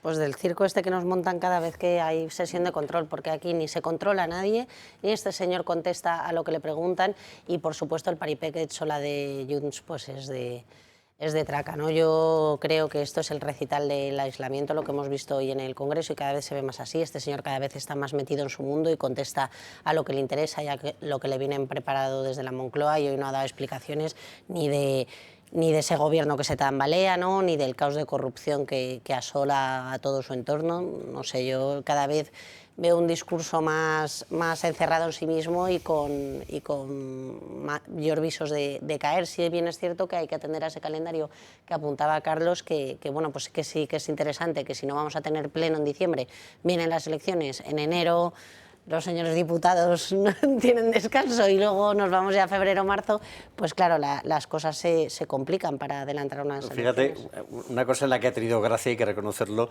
Feijóo, es cuando le ha dicho a Pedro Sánchez que parecía un centro territorial de televisión española, ¿no? De estos que desconectan para dar las noticias locales. Sánchez ha dedicado una parte mínima de su comparecencia a hablar de sus políticas, que es de lo que se supone que venía a hablar, es una comparecencia del presidente del gobierno, y el grueso de su comparecencia lo ha dedicado a hablar de las políticas del PP en Andalucía, de las políticas del PP en Galicia, de las políticas del PP en la Comunidad Valenciana, de las políticas del PP en Castilla, que son, curiosamente, las comunidades en donde vienen o se prevé que puedan haber elecciones. Es decir, eso parecía, repito, la desconexión de los informativos territoriales de televisión española. Ya estábamos acostumbrados a que las sesiones de control sobre el gobierno fuesen sesiones de control del gobierno a la oposición, pero ahora resulta que son sesiones de control del gobierno central a los gobiernos autonómicos de la oposición. Es la reparocha. Yo sé de otra que también lo hace en la Comunidad de Madrid, que habla de política nacional y no de política de Madrid. Bueno, sí, pero eso es porque aspira a ser presidente del gobierno. En la Comunidad de Madrid todo el mundo habla de política nacional. Yo no sé para qué carajo le estamos pagando a esta gente. Hay un partido que no, hay un partido que no. Bueno, Feijóo también le ha sugerido, y también ha estado gracioso en eso, que si tanto interés tiene, que se presente a presidente de la Comunidad de Madrid, que ya hubo uno que lo intentó y acabó prematuramente jubilado, ¿no? Igual que ha estado bien. Bueno, Feijóo que no hable mucho, que igual le toca volver a alguna comunidad autónoma. Porque... No lo sé, pero ha estado bien diciéndole que con él no cuente ni siquiera para amnistiarlo, ¿no? Eso está... Cierto. Don César, cerramos tema. Sí, el separatismo catalán siempre ha sido mal aliado incluso de la izquierda. Tenemos que recordar en plena guerra civil cómo les apuñalaban por la espalda, ¿no? Es decir, ir a pactar con estos es complicado. A Sánchez parece que le ha ido saliendo bien porque han compartido intereses, pero no sé si comparten tantos intereses, sobre todo teniendo en cuenta de que Junts tiene que tener intereses en recomponerse porque le está apretando Orriols también, ¿eh? Eso es una realidad. Su único interés. Claro, eso es una realidad que está ahí. Los catalanes le importan bien poco, lo que les importa pues es su causa. Y respecto a Sánchez, pues poco que nos haya dicho, ¿no? Yo veo un hombre acorralado, un hombre que está decrépito, pero yo creo que está decidido a aguantar en el poder. También es verdad que no sabemos lo que va a ir pasando a lo largo de todos estos meses, ¿no? Es verdad que puede haber pocas sesiones, pero es verdad que pueden pasar cosas espontáneas, ¿no? Que tal vez pues le hagan caer. No sabemos qué puede ser, alguna sentencia, alguna nueva investigación, algún nuevo escándalo, ¿no? A ver, el tema, fíjate que Fiscal. Un veteranísimo espectador, muy buen amigo, estábamos hablando de que lo que estaba pasando, lo ha hecho Miguel Durán, en España era inimaginable. Y me decía, a lo mejor entonces la razón por la que se tenga que marchar también es de las inimaginables. Bueno, y de eso me estaba yo acordando cuando, según me estaba contando esto Miguel, fuerte abrazo, estaba pensando en el tema Leire y todo lo que está saliendo de ahí, que es para no creérselo. Lo vamos a ver de inmediato. Antes, muy importante. Pero déjame que te dé una variante. ¿Pagas tú el anuncio, Miguel Durán? Lo pago, pero déjame que te dé una variante. Lo pago, variante. dice, luego es mentira. Una variante, o lo pago yo. Una variante del dicho anterior, también de mi pueblo, en de que te vi venir, dija por la burra viene. La burra no te la llevas porque está criando un chivo. Y el chivo, en este caso, es Pedro Sánchez, pero también es Puigdemont. Son dos chivos que Madre están ahí. de Dios, señor. Vamos a hacer un recopilatorio de refranes de la huerta. Hablando de Valencia, mire, iniciativa popular, una ILP, para cambiar la ley de aguas. ¿No era que decía Pedro Sánchez hoy eso de no, vamos a cambiar, vamos a cambiar? Pues mire, Juntos por una ley que cuide de las personas frente a desastres naturales. Esto es una iniciativa en la que puede entrar usted en internet, le voy a dar una dirección ahora mismo, si no la tenemos, es que nos acaba de llegar, si no la tenemos en rótulo, lo aquí, ILP Ley de Aguas. Usted con que ponga en internet ILP Ley de Aguas va a poder llegar ahí a la firma. Y es para firmar. Con 500.000 firmas se lleva al Congreso una iniciativa para cambiar la Ley de Aguas de tal manera que se preocupen los legisladores de las personas y no de las aguas. O al menos de las personas antes que de las aguas. En fin, tiene todo el sentido del mundo. Seguiremos hablando de esta iniciativa legislativa popular. Nos vamos a la publicidad, que sí o sí hay que hacer la pausa. Hay que hablar del fiscal, hay que hablar del EIRE. Y todo eso nos tiene que dar media horita, no sé cómo lo vamos a hacer. Publi, y a la vuelta lo vemos. 23:15, 22:15 en Canarias. Vamos a ir a ver qué pasa con el fiscal. Antes, ¿se acuerda usted de Biodry? Uno de los clásicos de esta casa, uno de los patrocinadores que les tenemos muchísimo cariño, porque es que es una idea genial. O sea, todo el mundo ha tenido en una casa, no solo de campo, piense usted, no sé, en el parking de un bloque de pisos, ¿verdad? Humedades por capilaridad, de esas que no se van nunca. No puedes hacer obra, da lo mismo, es decir, hagas lo que hagas, el agua sube. Bueno, pues esta gente inventó un sistema que se inventó en Suiza y que ahora está ya por toda Europa funcionando, que las elimina progresivamente y de forma radical, es decir, no vuelve a aparecer. Y es tan simple como un aparatito del tamaño de un router, más o menos.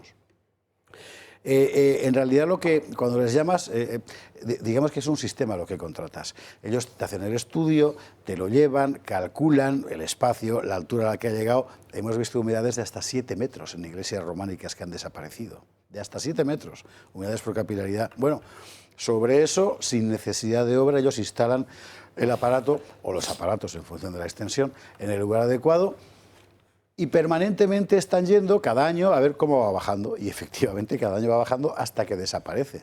Pero es una solución extraordinaria para casas de campo, bloques de edificios que por la razón que sea tienen una humedad por capilaridad.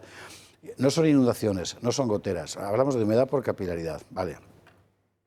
Funciona, es increíble y sigue funcionando. Si está usted en ese problema o conoce a alguien que lo tenga, no dude en llamar de nuestra parte, de parte del Gato al Agua. 945-198-480 o en la web. Si quiere echar un vistazo a la web, que hay ejemplos de restauraciones que han hecho ellos de eliminación de humedades. Es para no creérselo. Es un sistema formidable. Que hace falta talento. Biodry. Bueno, bien, vámonos con el fiscal general del Estado. Hoy era el último día. Y la izquierda está desatada. La izquierda está con que lo que tiene que hacer Pedro Sánchez es coger a los jueces, quitarles la toga, desnudarlos en la plaza pública, fusilarlos a todos y meter a otros, preferiblemente simpatizantes de Podemos, como jueces. Es una cosa de locura. O sea, Belarra, ella. Porque, presidente, ustedes han permitido que le hagan la guerra sucia judicial a su fiscal general del Estado para tapar la corrupción de la señora Ayuso, para que no se hable de que la señora Ayuso y su novio viven en un piso pagado con dinero negro. Le han montado un caso al fiscal general del Estado, lo han tomado como rehén y ustedes no hacen nada, presidente, y eso no puede ser. Esta chica necesita una tisana, pero ya. Seguro que Yolanda Díaz sabe un montón de estas cosas, de hierbas y tal, ¿verdad? Que tiene pinta de... Claro, y oiga, sabiduría popular. En fin, pero de verdad, ¿eh? Uy, usted está desatada. Yo creo que se ha empeñado en que Pedro Sánchez se lleve todo el voto de Podemos. En fin, bueno, en la jornada del juicio, la última, ¿qué es lo que ha pasado? Pues lo más importante es que han hablado los agentes de la Guardia Civil. Y de lo que han contado se deduce que, vamos a ver, si el fiscal general fuera cualquier otra persona... Bueno, no haré como Pedro Sánchez, no dictaré sentencia. Mejor vemos el vídeo que ha preparado Gloria Sacristán al respecto y lo comentamos. Tras 4 jornadas de juicio, ha llegado el turno de Álvaro García Ortiz.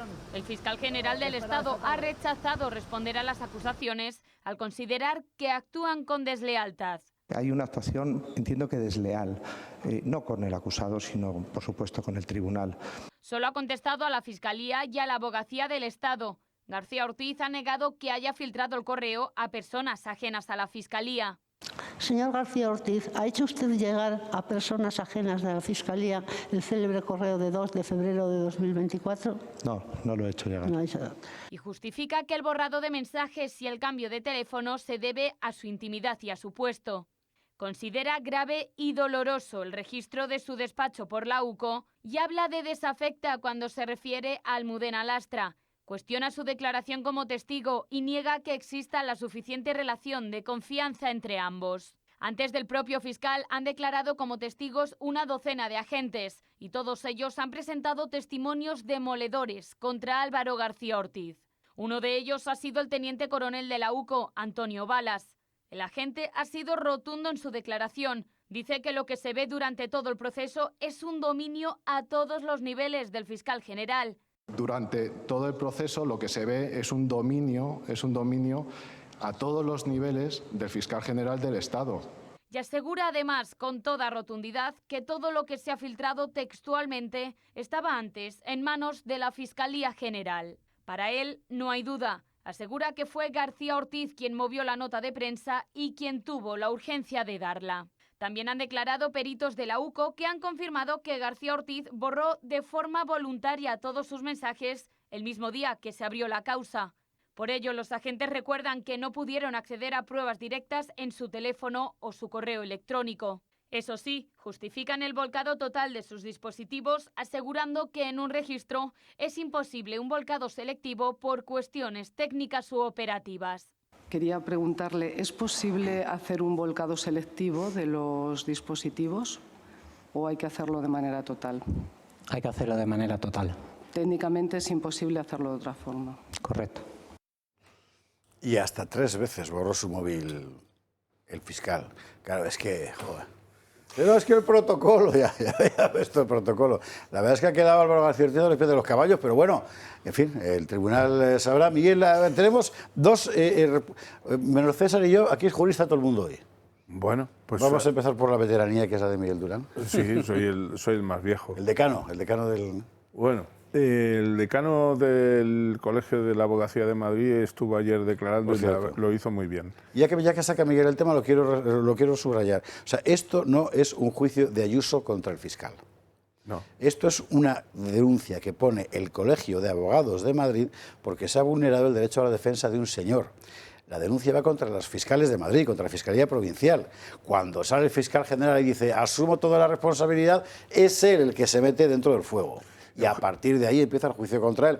Pero importa subrayar, que es lo que quiero... aquí lo que está en juego es el derecho a la defensa de un ciudadano que podría haber sido cualquiera. Vale, pues eso es lo que quería señalar, que Eugenio Ribón, decano del Colegio de la Abogacía de Madrid, contrincante mío en las pasadas elecciones que perdí frente a él, estuvo muy bien ayer cuando centró el asunto desde la perspectiva de que el fiscal general, para combatir lo que presuntamente quería combatir, que era la actuación de Miguel Ángel Rodríguez, no necesitaba hacer lo que hizo. Yo creo que esa va a ser una de las claves de la sentencia. Pienso que en la sentencia, que yo espero sea condenatoria, va a tener un basamento importante en la comparecencia, en la testifical de Eugenio Ribón de ayer. Pero yendo ya a la cuestión de hoy, el teniente coronel Antonio Balas ha tirado con su apellido, ha tirado con bala, cuando ha mencionado algo que él sin duda sabe que en el ámbito penal es importante. Y es la palabra dominio. Es el dominio funcional, material o fáctico de los actos, es lo que determina la existencia de un dolo cuando el delito requiere dolo, como es en este caso la revelación de secreto. El teniente coronel ha dejado bien claro que de punta a cabo, de punta a rabo, el dominio de toda la situación lo tenía el fiscal general del Estado. Y yo creo que esas dos cuestiones, amén de otras que sin duda pueden tener su relevancia, van a estar en el desarrollo de la sentencia que dicten los 7 magistrados. Don Carlos Flores. Yo déjame que le hinque el diente por otro lado, ¿no? El hecho de que el fiscal borrase las conversaciones que había mantenido en varias ocasiones, creo que has dicho en 2 o en 3 ocasiones, tres ocasiones, el mismo día de su imputación. Obviamente, el fiscal ha dicho varias cosas. La primera que ha dicho es: las borré porque quise, era mi móvil, ¿no es verdad?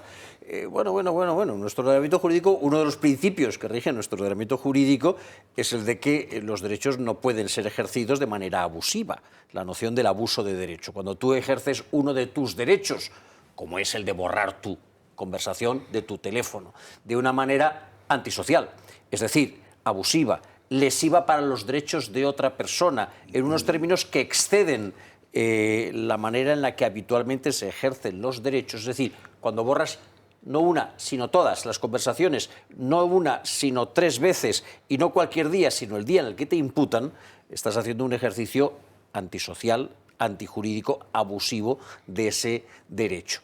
Y eso permite, efectivamente, fundamentar sospechas de que había algún motivo para ello.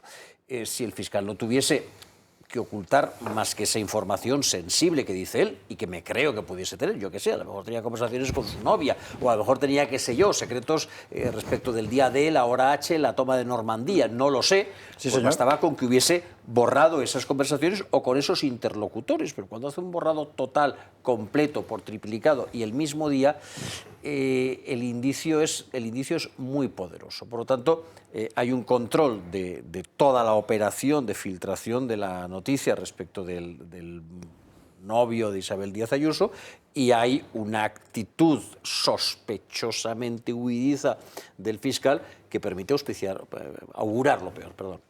Bien, seguimos por orden de prelación en la carrera. Marcela Regía. Bien, o sea, estoy completamente de acuerdo con todo lo que han dicho mis compañeros, pero yo creo que en este asunto hay 3 patas, ¿no? La pata procesal, la pata ética o moral y el tema de la independencia judicial o de todo del ordenamiento jurídico que es clave en este asunto, ¿no? Por un lado, en el ámbito procesal, creo que la palabra clave la ha dado Miguel, el tema del dominio. Efectivamente, no hace falta ser el que envía un email o el que ejecuta una acción, no, para dirigir o tener la voluntad de dirigir algo y que se lleve a término un deseo o la voluntad de una determinada persona. Eso por un lado. No obstante, considero que no sé si finalmente tendremos una sentencia condenatoria precisamente por cómo funciona el derecho penal y que la prueba de la UCO, después de la gran labor que han hecho, quede en agua de borrajas, ¿no? Eso, por un lado, precisamente por una serie de garantías que existen en esto y por esa falta igual de conexión entre la orden del fiscal general y las consecuencias finales, ¿no? En segundo orden, ¿no? Yo creo que la credibilidad del Ministerio Fiscal aquí brilla por su ausencia, ¿no? Y en una democracia sana, una figura como el fiscal general del Estado hubiera dimitido de inmediato en un asunto de este, a pesar de la presunción de inocencia y a pesar de que todavía no tengamos una sentencia al respecto de este asunto. Y por último, y dando también apoyo a todos los jueces y fiscales que son imparciales y que hacen su trabajo quitándose la ideología o el tema político con mucha profesionalidad, ¿no? Pues yo confío en esta independencia judicial y que serán estos jueces y fiscales que no están politizados los que al final sostengan el Estado de Derecho en España y lo sigan garantizando. Bien, vamos a pasar a la banda no jurídica de la mesa. Claro, ahora es muy complicado decir algo y sonar medio bien, claro, después de estas 3 magníficas intervenciones. Tú dídolo y ya está. Tú pon cara seria que con un traje y una corbata cuela. Yo lo que espero al final, como he dicho antes, son los frutos de esto, ¿no? Que al final, a costa de destaparse la corrupción y el entramado que tenía el gobierno, ¿no?, en todos sus frentes, esto puede hacer caer tarde o temprano a Sánchez. Es evidente que bueno, ya hemos superado el discurso de no existe separación de poderes en España, lo damos por sentado, que el sistema judicial es corrupto, que Sánchez ha tomado el control total de todas las instituciones del Estado. Pero creo que esto también se le puede volver en un momento dado en contra, y de ahí mi esperanza, ¿no? La que decía antes, que en todo este tiempo que igual no tenemos sesiones parlamentarias, pues una piedra de estas puede hacer caer a Sánchez. Yo espero que eso ocurra después de que se vaya y que, como efectivamente ha dicho Feijóo, sea inamnistiable. Y eso va a tener mucho que ver seguramente con lo que pueda derivarse de lo, fíjese usted por dónde, de lo que está saliendo con el asunto del aire. Porque es muy gordo.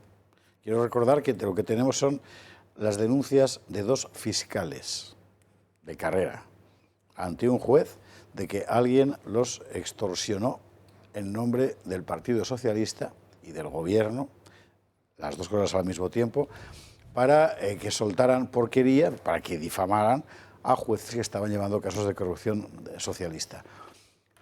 Y hay una prueba, que es una grabación de 3 horas y pico, en la que hemos oído de todo. Sí, sí. Es decir, tal y como está ahora la cosa, lo natural sería, y aquí que me corrijan, será después del vídeo, que me corrijan los juristas de la mesa, o bien que el PSOE o el Gobierno demanden a esta señora por haber usurpado una función, ¿no?, de delegado del Gobierno, o bien que el juez de oficio investigue el asunto, claro.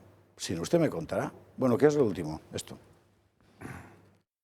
Pedro Sánchez, Félix Bolaños y Álvaro García Ortiz estaban al tanto de las reuniones que la espía del PSOE, Leire Díez, mantenía con jueces y fiscales con el fin de entorpecer las investigaciones judiciales que rodean al presidente del Gobierno. La espía fue clara en todos esos encuentros. Aseguraba que la había puesto el PSOE para llevar a cabo la operación, que era la mano derecha de Santos Cerdán, y que la principal preocupación de Sánchez era la de limpiar las investigaciones contra su entorno.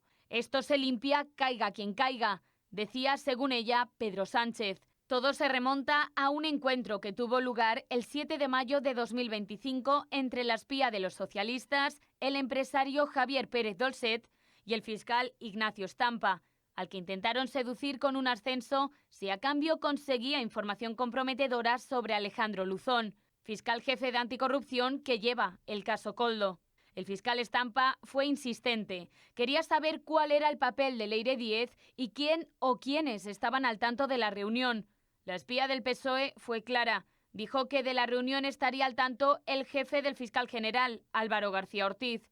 Estampa grabó todo el encuentro y ahora esas grabaciones están en manos del juez que investiga los posibles vínculos entre altos miembros del PSOE y delitos como cohecho y tráfico de influencias. Hace tan solo unos días el presidente aseguró en el Senado que no le constaba que Leire Díez trabajase para el partido. ¿Ha trabajado la señora Leire Díez o realizado algún tipo de encargo para el Partido Socialista? Mire, señoría, que me conste a mí, desde luego que no. Que me conste a mí, desde luego que no. Pero el fiscal Estampa es claro. La espía del PSOE y Javier Pérez Dolcet dijeron hasta en 12 ocasiones en un encuentro hablar en nombre del presidente del Gobierno. Marcela, ¿cómo lo ves? A mí me gustaría hacer un apunte del tema anterior y ya entro en este. Respecto al tema de los borrados de los mensajes del fiscal general en su defensa y como apuntaba Carlos, ¿no?, que a veces parece que borramos mensajes personales, yo creo que tiene que quedar muy claro que cuando la unidad de la Guardia Civil hace este volcado de mensajes, que coge un dispositivo al completo y efectivamente lo investiga, o sea, lo vuelca en su integridad y conoce la integridad de todo lo que se encuentra en ese dispositivo, solo selecciona para la causa los mensajes o documentos relevantes para la causa. O sea, no te aparecen conversaciones privadas en el informe que emite la UCO al juzgado con tu mujer, ni con un amigo, ni con nadie, solo lo relevante para la causa, con lo cual la justificación del fiscal general del Estado, o sea, resulta hasta burda, ¿no? Y también para la tranquilidad de las personas que se vean en la situación de que les hagan una intervención de dispositivos. Eso por un lado. Y en segundo lugar, el caso Leire. A ver, obviar lo evidente es un absurdo. O sea, que la trama del Partido Socialista Obrero Español no la conocía su cúpula es que no se puede sostener bajo ningún caso, ¿no? Yo creo que no solo en todas las causas distintas que hay del Partido Socialista Obrero Español y como bien recordaba hoy Santiago Abascal en el Congreso, el tema de que se encuentra también la financiación ilegal en la audiencia investigados del Partido Socialista, en todas las causas se observa que aquí hay una trama organizada y que hay una cabeza de esa trama que conoce y da órdenes en esta trama, ¿no? Y el caso Leire es un fiel reflejo de lo que es el Partido Socialista. O sea, es amiguismo, es manipulación, es uso de los resortes del Estado para los propios beneficios del entorno del Partido Socialista. Esto es lo que estamos viendo con el caso Leire. Entonces, para mí ya no solo el caso es grave en sí, sino para mí es muy grave la reacción que ha tenido todo el Partido Socialista y todos los militantes, que es el silencio es aquí no ha pasado nada, aquí no importa el caso este de las cloacas del PSOE, ¿no? Es mirar hacia otro lado. Entonces la reacción me parece grave. Aquí la clave en relación a la cuestión que estamos tratando va a estar en el curso la derrota, en la deriva que tomen las diligencias previas incoadas en relación a Leire Díaz y a toda la gente que ha podido estar con ella en esta trama. Quiero decir que si el juez que instruye esta causa es capaz de ir apretando suficientemente el cerco, no solamente el juez, sino quienes actúan en términos de acusación, son capaces de ir apretando el cerco alrededor de esta señora, lo que después habrá que ver es qué capacidad de resistencia tiene ella para convertirse en el muro impenetrable que preserve a sus posibles mandantes, es decir, a quienes la hubieran podido comisionar para desarrollar este tipo de actuaciones. Ahí también habrá que ver cómo se dirigen las actuaciones contra, repito, las personas que acompañaron a Leire Díaz en toda esta trama. Si la presión es fuerte, es suficientemente contundente y esta señora se ve a las puertas de un ingreso en prisión, vamos a ver cuál es su capacidad de resistencia. Carlos. Bueno, pero es que me da la sensación de que la tal Leire está encantada de ser la protagonista de este asunto y encantada de cantar la Traviata.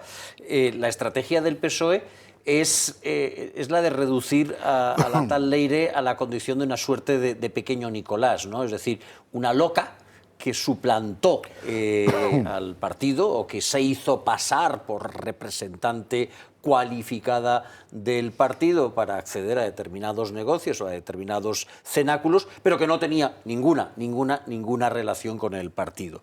Pero vaya, cuando llevas a Pedro Sánchez a una comisión de investigación en el Senado, en donde, ya lo sabemos todos, tiene la obligación de decir la verdad y le preguntas si la tal Leire ha trabajado para el partido y su respuesta es: en lo que a mí me consta, no.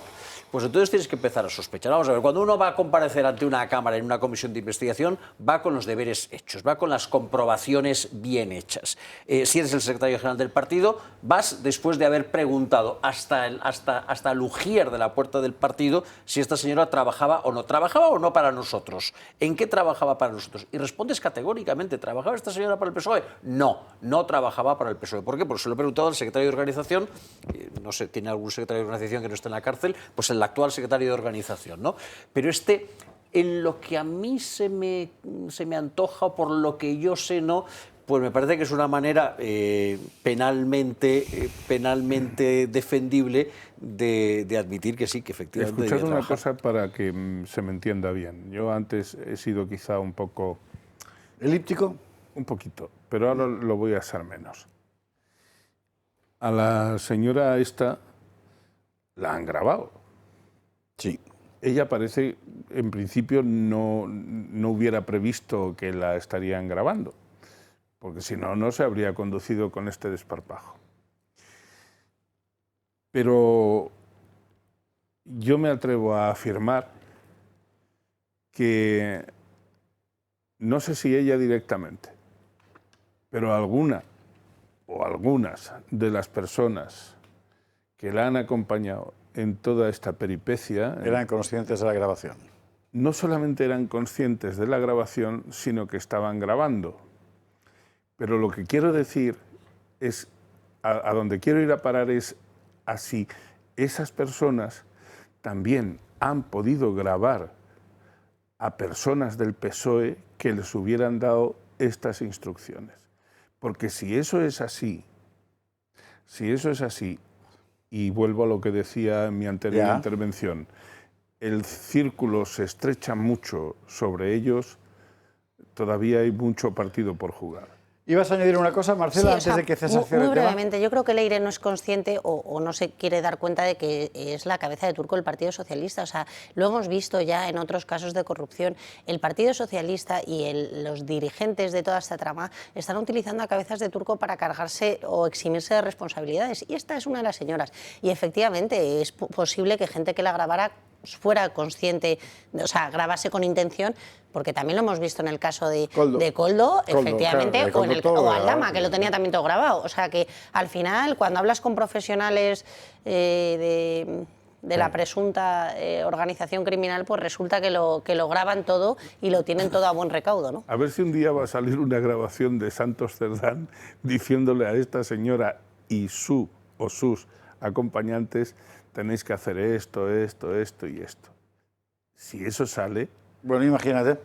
En fin, César, vamos a la pública. Bueno, no, yo entiendo, muy breve, yo entiendo que en el campo jurídico a veces la obviedad sin evidencia pues no tiene valor, pero a cualquier persona que, como yo, sin demasiada profundidad jurídica, como espectador, observa lo que gira en torno al Partido Socialista, intuye cuanto menos que toda la cúpula del PSOE estaba perfectamente enterada y es consciente al dedillo, ¿no?, de todo lo que estaba sucediendo. La respuesta esa que da Sánchez es casi como una excusa, ¿no? Eso de que a mí no me consta, que a mí me conste, no sé cómo lo ha dicho textualmente, pero eso casi parece que se estuviera preparando para un momento futuro en el cual... No, pero ahí César faltó, por parte de quien le interpelaba. Y es que también es cierto que para interrogar hay que saber. Cuando él dice a mí no me consta, la siguiente es: ¿y usted cuánto ha hecho para que le constara lo que le tendría que constar? Sí, pero claro, de todas entendemos formas, que eso no le interesaba. Te voy a decir, César, hay una justicia para estos socialistas y hay otra justicia para ti. O sea, tú en una causa penal borras todo el contenido de tu móvil el día que te imputan y estás obstruyendo a la justicia. Y aquí resulta que el fiscal general del Estado, bueno, pues es habitual, ¿no? Porque es que tiene comunicaciones muy privadas. Lo ha dicho Victoria Rosell, que ejercía un derecho el fiscal, el mismo derecho que tienes cuando atropellas a una persona a seguir circulando, ¿no? Tienes derecho a la libertad de circulación, ¿no es así? Pues mire usted, no, si atropellas a una persona tienes la obligación de prestarle un socorro, no de seguir circulando. Bueno, me quedo con el detalle de que efectivamente pueden aparecer más grabaciones de otras personas, gente que graba los grabados.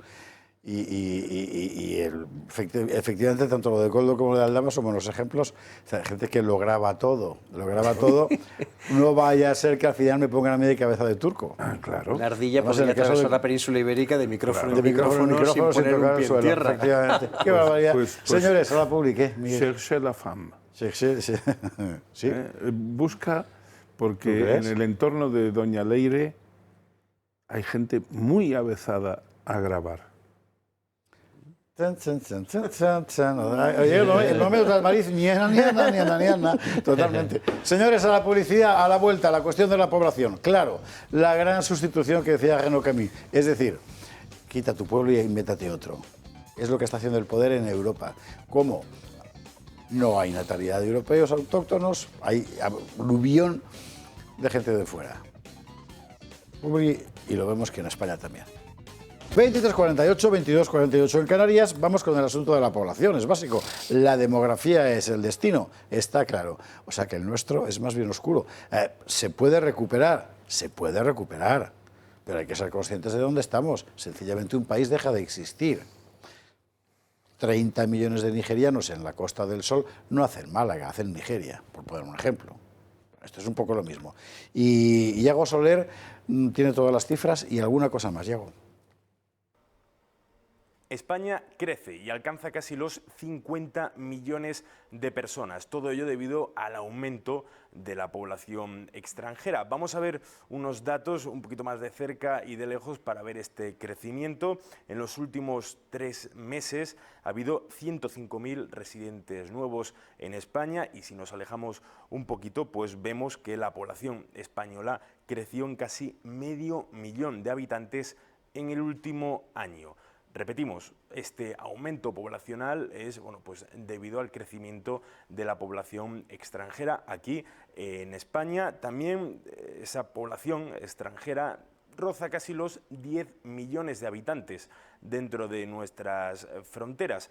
Y el Instituto Nacional de Estadística también publicaba en estos datos un claro descenso de la natalidad en nuestro país. Vamos a ir por nacionalidades, brevemente. En primer lugar, los colombianos con 32.000 llegadas, seguido de los marroquíes con 24.000 y en tercer puesto los venezolanos con 20.500. Precisamente nos vamos a quedar con la segunda nacionalidad, con la marroquí, ya que muchos de estos inmigrantes provenientes de Marruecos, bueno, pues practican el Islam, practican la religión islámica aquí dentro de nuestro país. Algeciras, esa ciudad al sur, en Cádiz, bueno, pues hay muchísima presencia de marroquíes y allí en el ayuntamiento de esta localidad, PP, PSOE y Sumar se han unido para hacer un veto a una propuesta de Vox que decía, bueno, pues que pretendía prohibir los ritos musulmanes en el exterior, en la vía pública, como por ejemplo la fiesta del Cordero. Bueno, pues tras esa unión del PP, del PSOE y de Sumar, queda rechazada esa propuesta de Vox y, leo textualmente, bueno, pues desde las filas socialistas han protestado diciendo que si también van a prohibir el sushi. ¿Prohibir qué? El sushi. El sushi. Sushi. El sushi. O sea, se puede ser gilipuertas de muchas maneras, Sí, pero como la izquierda española no hay nunca una forma tan decantada y sublime. Joder, César Pintado. Bueno, yo creo que este tema tiene dos principales puntos. Uno es que las mujeres españolas, en general europeas, casi occidentales, no tienen hijos, y dos, que nos están invadiendo. Hay una invasión migratoria premeditada. Las soluciones son complicadas, incluso en países donde hay gobiernos patriotas, hay gobiernos de nueva derecha que están haciendo por revertir esta situación, y pongo de ejemplo a Hungría. A través de las políticas que incentivan la maternidad se ha conseguido reducir un poco la caída de la natalidad, pero no es suficiente. No es suficiente para conseguir un reemplazo de los europeos. Por lo menos allí sí que es verdad que resisten con mucha imaginación y tirando de inventiva a la invasión migratoria. Creo que ya he contado aquí alguna vez, cuando hace unos meses visité de la mano de Fidesz la frontera entre Hungría y Serbia, cómo nos explicaban las autoridades húngaras que habían tenido que mover 2 metros la frontera de Hungría hacia adentro para tener una especie de vacío legal donde apartar a los inmigrantes y encontrar un resorte para poder expulsarlos. Entonces este es un tema que toca muchos frentes. Primero, hay una traba que va a seguir ahí mientras por lo menos Ursula von der Leyen y el gran pacto bipartidista siga en Bruselas, que es la traba europea. Por otro lado, nos encontramos con un desafío de la natalidad autóctona con el que hay que tocar las teclas todavía, pero en todos los países de Europa sucede un poco igual. No sirve exclusivamente con incentivar la maternidad, sino parece que hace falta también un cambio social que convenza a la mujer europea de que tiene que tener hijos, si no hay un reemplazo. Sí, no hay un reemplazo. Ahora en España es un trabajador, una pensión. Es que la natalidad española, y aquí entra también aquellos que están nacionalizados, me parece que es de 1,1 ahora mismo. Entonces es una situación muy difícil de revertir, y desde luego hay que empezar por la parte fácil, sin olvidarse de ninguna, que es cerrar las fronteras y conseguir regular la situación migratoria. Marcela. Pues totalmente de acuerdo y muy poco que añadir. La verdad que esto es el fenómeno de esta inmigración ilegal masiva, es ese término el que es masivo, es incontrolado. Entonces ha llegado a un punto que o lo revertimos o no tiene solución, y efectivamente lleva de la mano una crisis de natalidad que acompaña a Occidente, o que se ve en Occidente, muy en especial en España, y que ni tan siquiera esos países, como bien apuntabas, han llegado a lograr esta posible reversión para poder mantener a su población original, ¿no? Me parece que están 2,1 el nacimiento de hijos por mujer, y ni siquiera Hungría se acerca al 1,9, me parece, a pesar de sus políticas, ¿no? a la fecha. Entonces, bueno, yo creo que esto tiene muchísimos ámbitos de actuación. El primero, efectivamente, el tapón en las fronteras inmediato. El segundo, acabar con el efecto llamada. El tercero, hacer cumplir la ley de extranjería. Y el cuarto, hacer políticas para que las mujeres occidentales tengamos hijos. Hoy veía, antes de entrar aquí, una intervención de Jorge Buxade en el Pleno del Parlamento Europeo, donde precisamente apuntaba todo esto, ¿no? Hablaba de que vienen a imponer su religión, sus valores, sus costumbres, sin respetar las nuestras y muy en especial sin respetar a las mujeres. O sea, que yo creo que esa es la clave, que muy pocos países o en los que se ha visto que se han hecho estas políticas han mejorado de inmediato en este tema de las crisis migratorias. Lo hemos visto con las políticas de Meloni, lo vemos en Hungría, lo vemos en Polonia o se ha visto, ¿no? Y al final esto a lo que afecta es a los ciudadanos de a pie, porque afecta directamente, no solo tiene una parte antropológica, no tiene solo una parte social, tiene una parte económica que afecta directamente, por ejemplo, a la precarización de los trabajos, claro, porque viene directamente afectado, y además también, por ejemplo, al acceso a la vivienda, por ejemplo, al acceso a ayudas sociales, como en la sanidad, la educación. O sea, son muchos palos los que toca y yo estoy de acuerdo con, en concreto, pues el discurso que he escuchado hoy de Jorge Buxade, de esta reversión inmediata y de que no cabe ni uno más. Don Miguel, don Carlos. Pues yo estoy fundamentalmente de acuerdo con lo que habéis dicho, pero sin embargo me gustaría añadir algo que me parece que también es relevante, y tiene que ver con el cambio sociológico que se ha producido. No sé si es antes el huevo que la gallina o al revés, ahora que está de moda la gripe aviar. Y me refiero concretamente al cambio sociológico que tiene su traducción inmediata en el ámbito laboral que se ha producido en nuestro país. Es decir, hay una serie de trabajos, de todos conocidos, pero bueno, por enunciar algunos no está de más, fundamentalmente pues, los trabajos agrarios o agrícolas, los trabajos de hostelería, de servicio doméstico, a los que los españoles nos manifestamos profundamente renuentes, es decir, no se asumen. Esta franja de la laboralidad viene siendo ya desde hace tiempo ocupada por la mano de obra extranjera, y eso también convendréis conmigo en que va a resultar extraordinariamente difícil de revertir. Y la segunda cuestión, y con esto acabo... No estoy de acuerdo, ¿eh? Sí, pero no da tiempo a hacer un debate porque llevan 2 minutos en medio del programa. Bueno, pues y tiene que hablar Carlos Flores todavía. O sea acabo diciendo que la segunda cuestión que a mí me parece importante es poner condiciones, es decir, tú llegas a un país que no es el tuyo, te quieres quedar en él, vale, pero vas a tener que respetar unas condiciones de respeto, valga la redundancia, a las costumbres, y no vas a poder imponer, te vas a tener que ajustar no es el país el que se tiene que ajustar a ti, sino tú al país al que llegas. Don Carlos Flores. A ver, en primer lugar, una sola matización, César, no hay que convencer solamente a las mujeres, también hay que convencer a los hombres. Sí, yo iba a decir lo mismo, efectivamente. Somos necesarios de momento para eso. Estaba pensando en el feminismo. Y el problema está es verdad el problema está en ambos lados, por supuesto. El problema está en ambos lados, y el gobierno de España, los sucesivos gobiernos de España, porque esto no es solamente una política del Partido Socialista, nunca lo han querido abordar de manera frontal.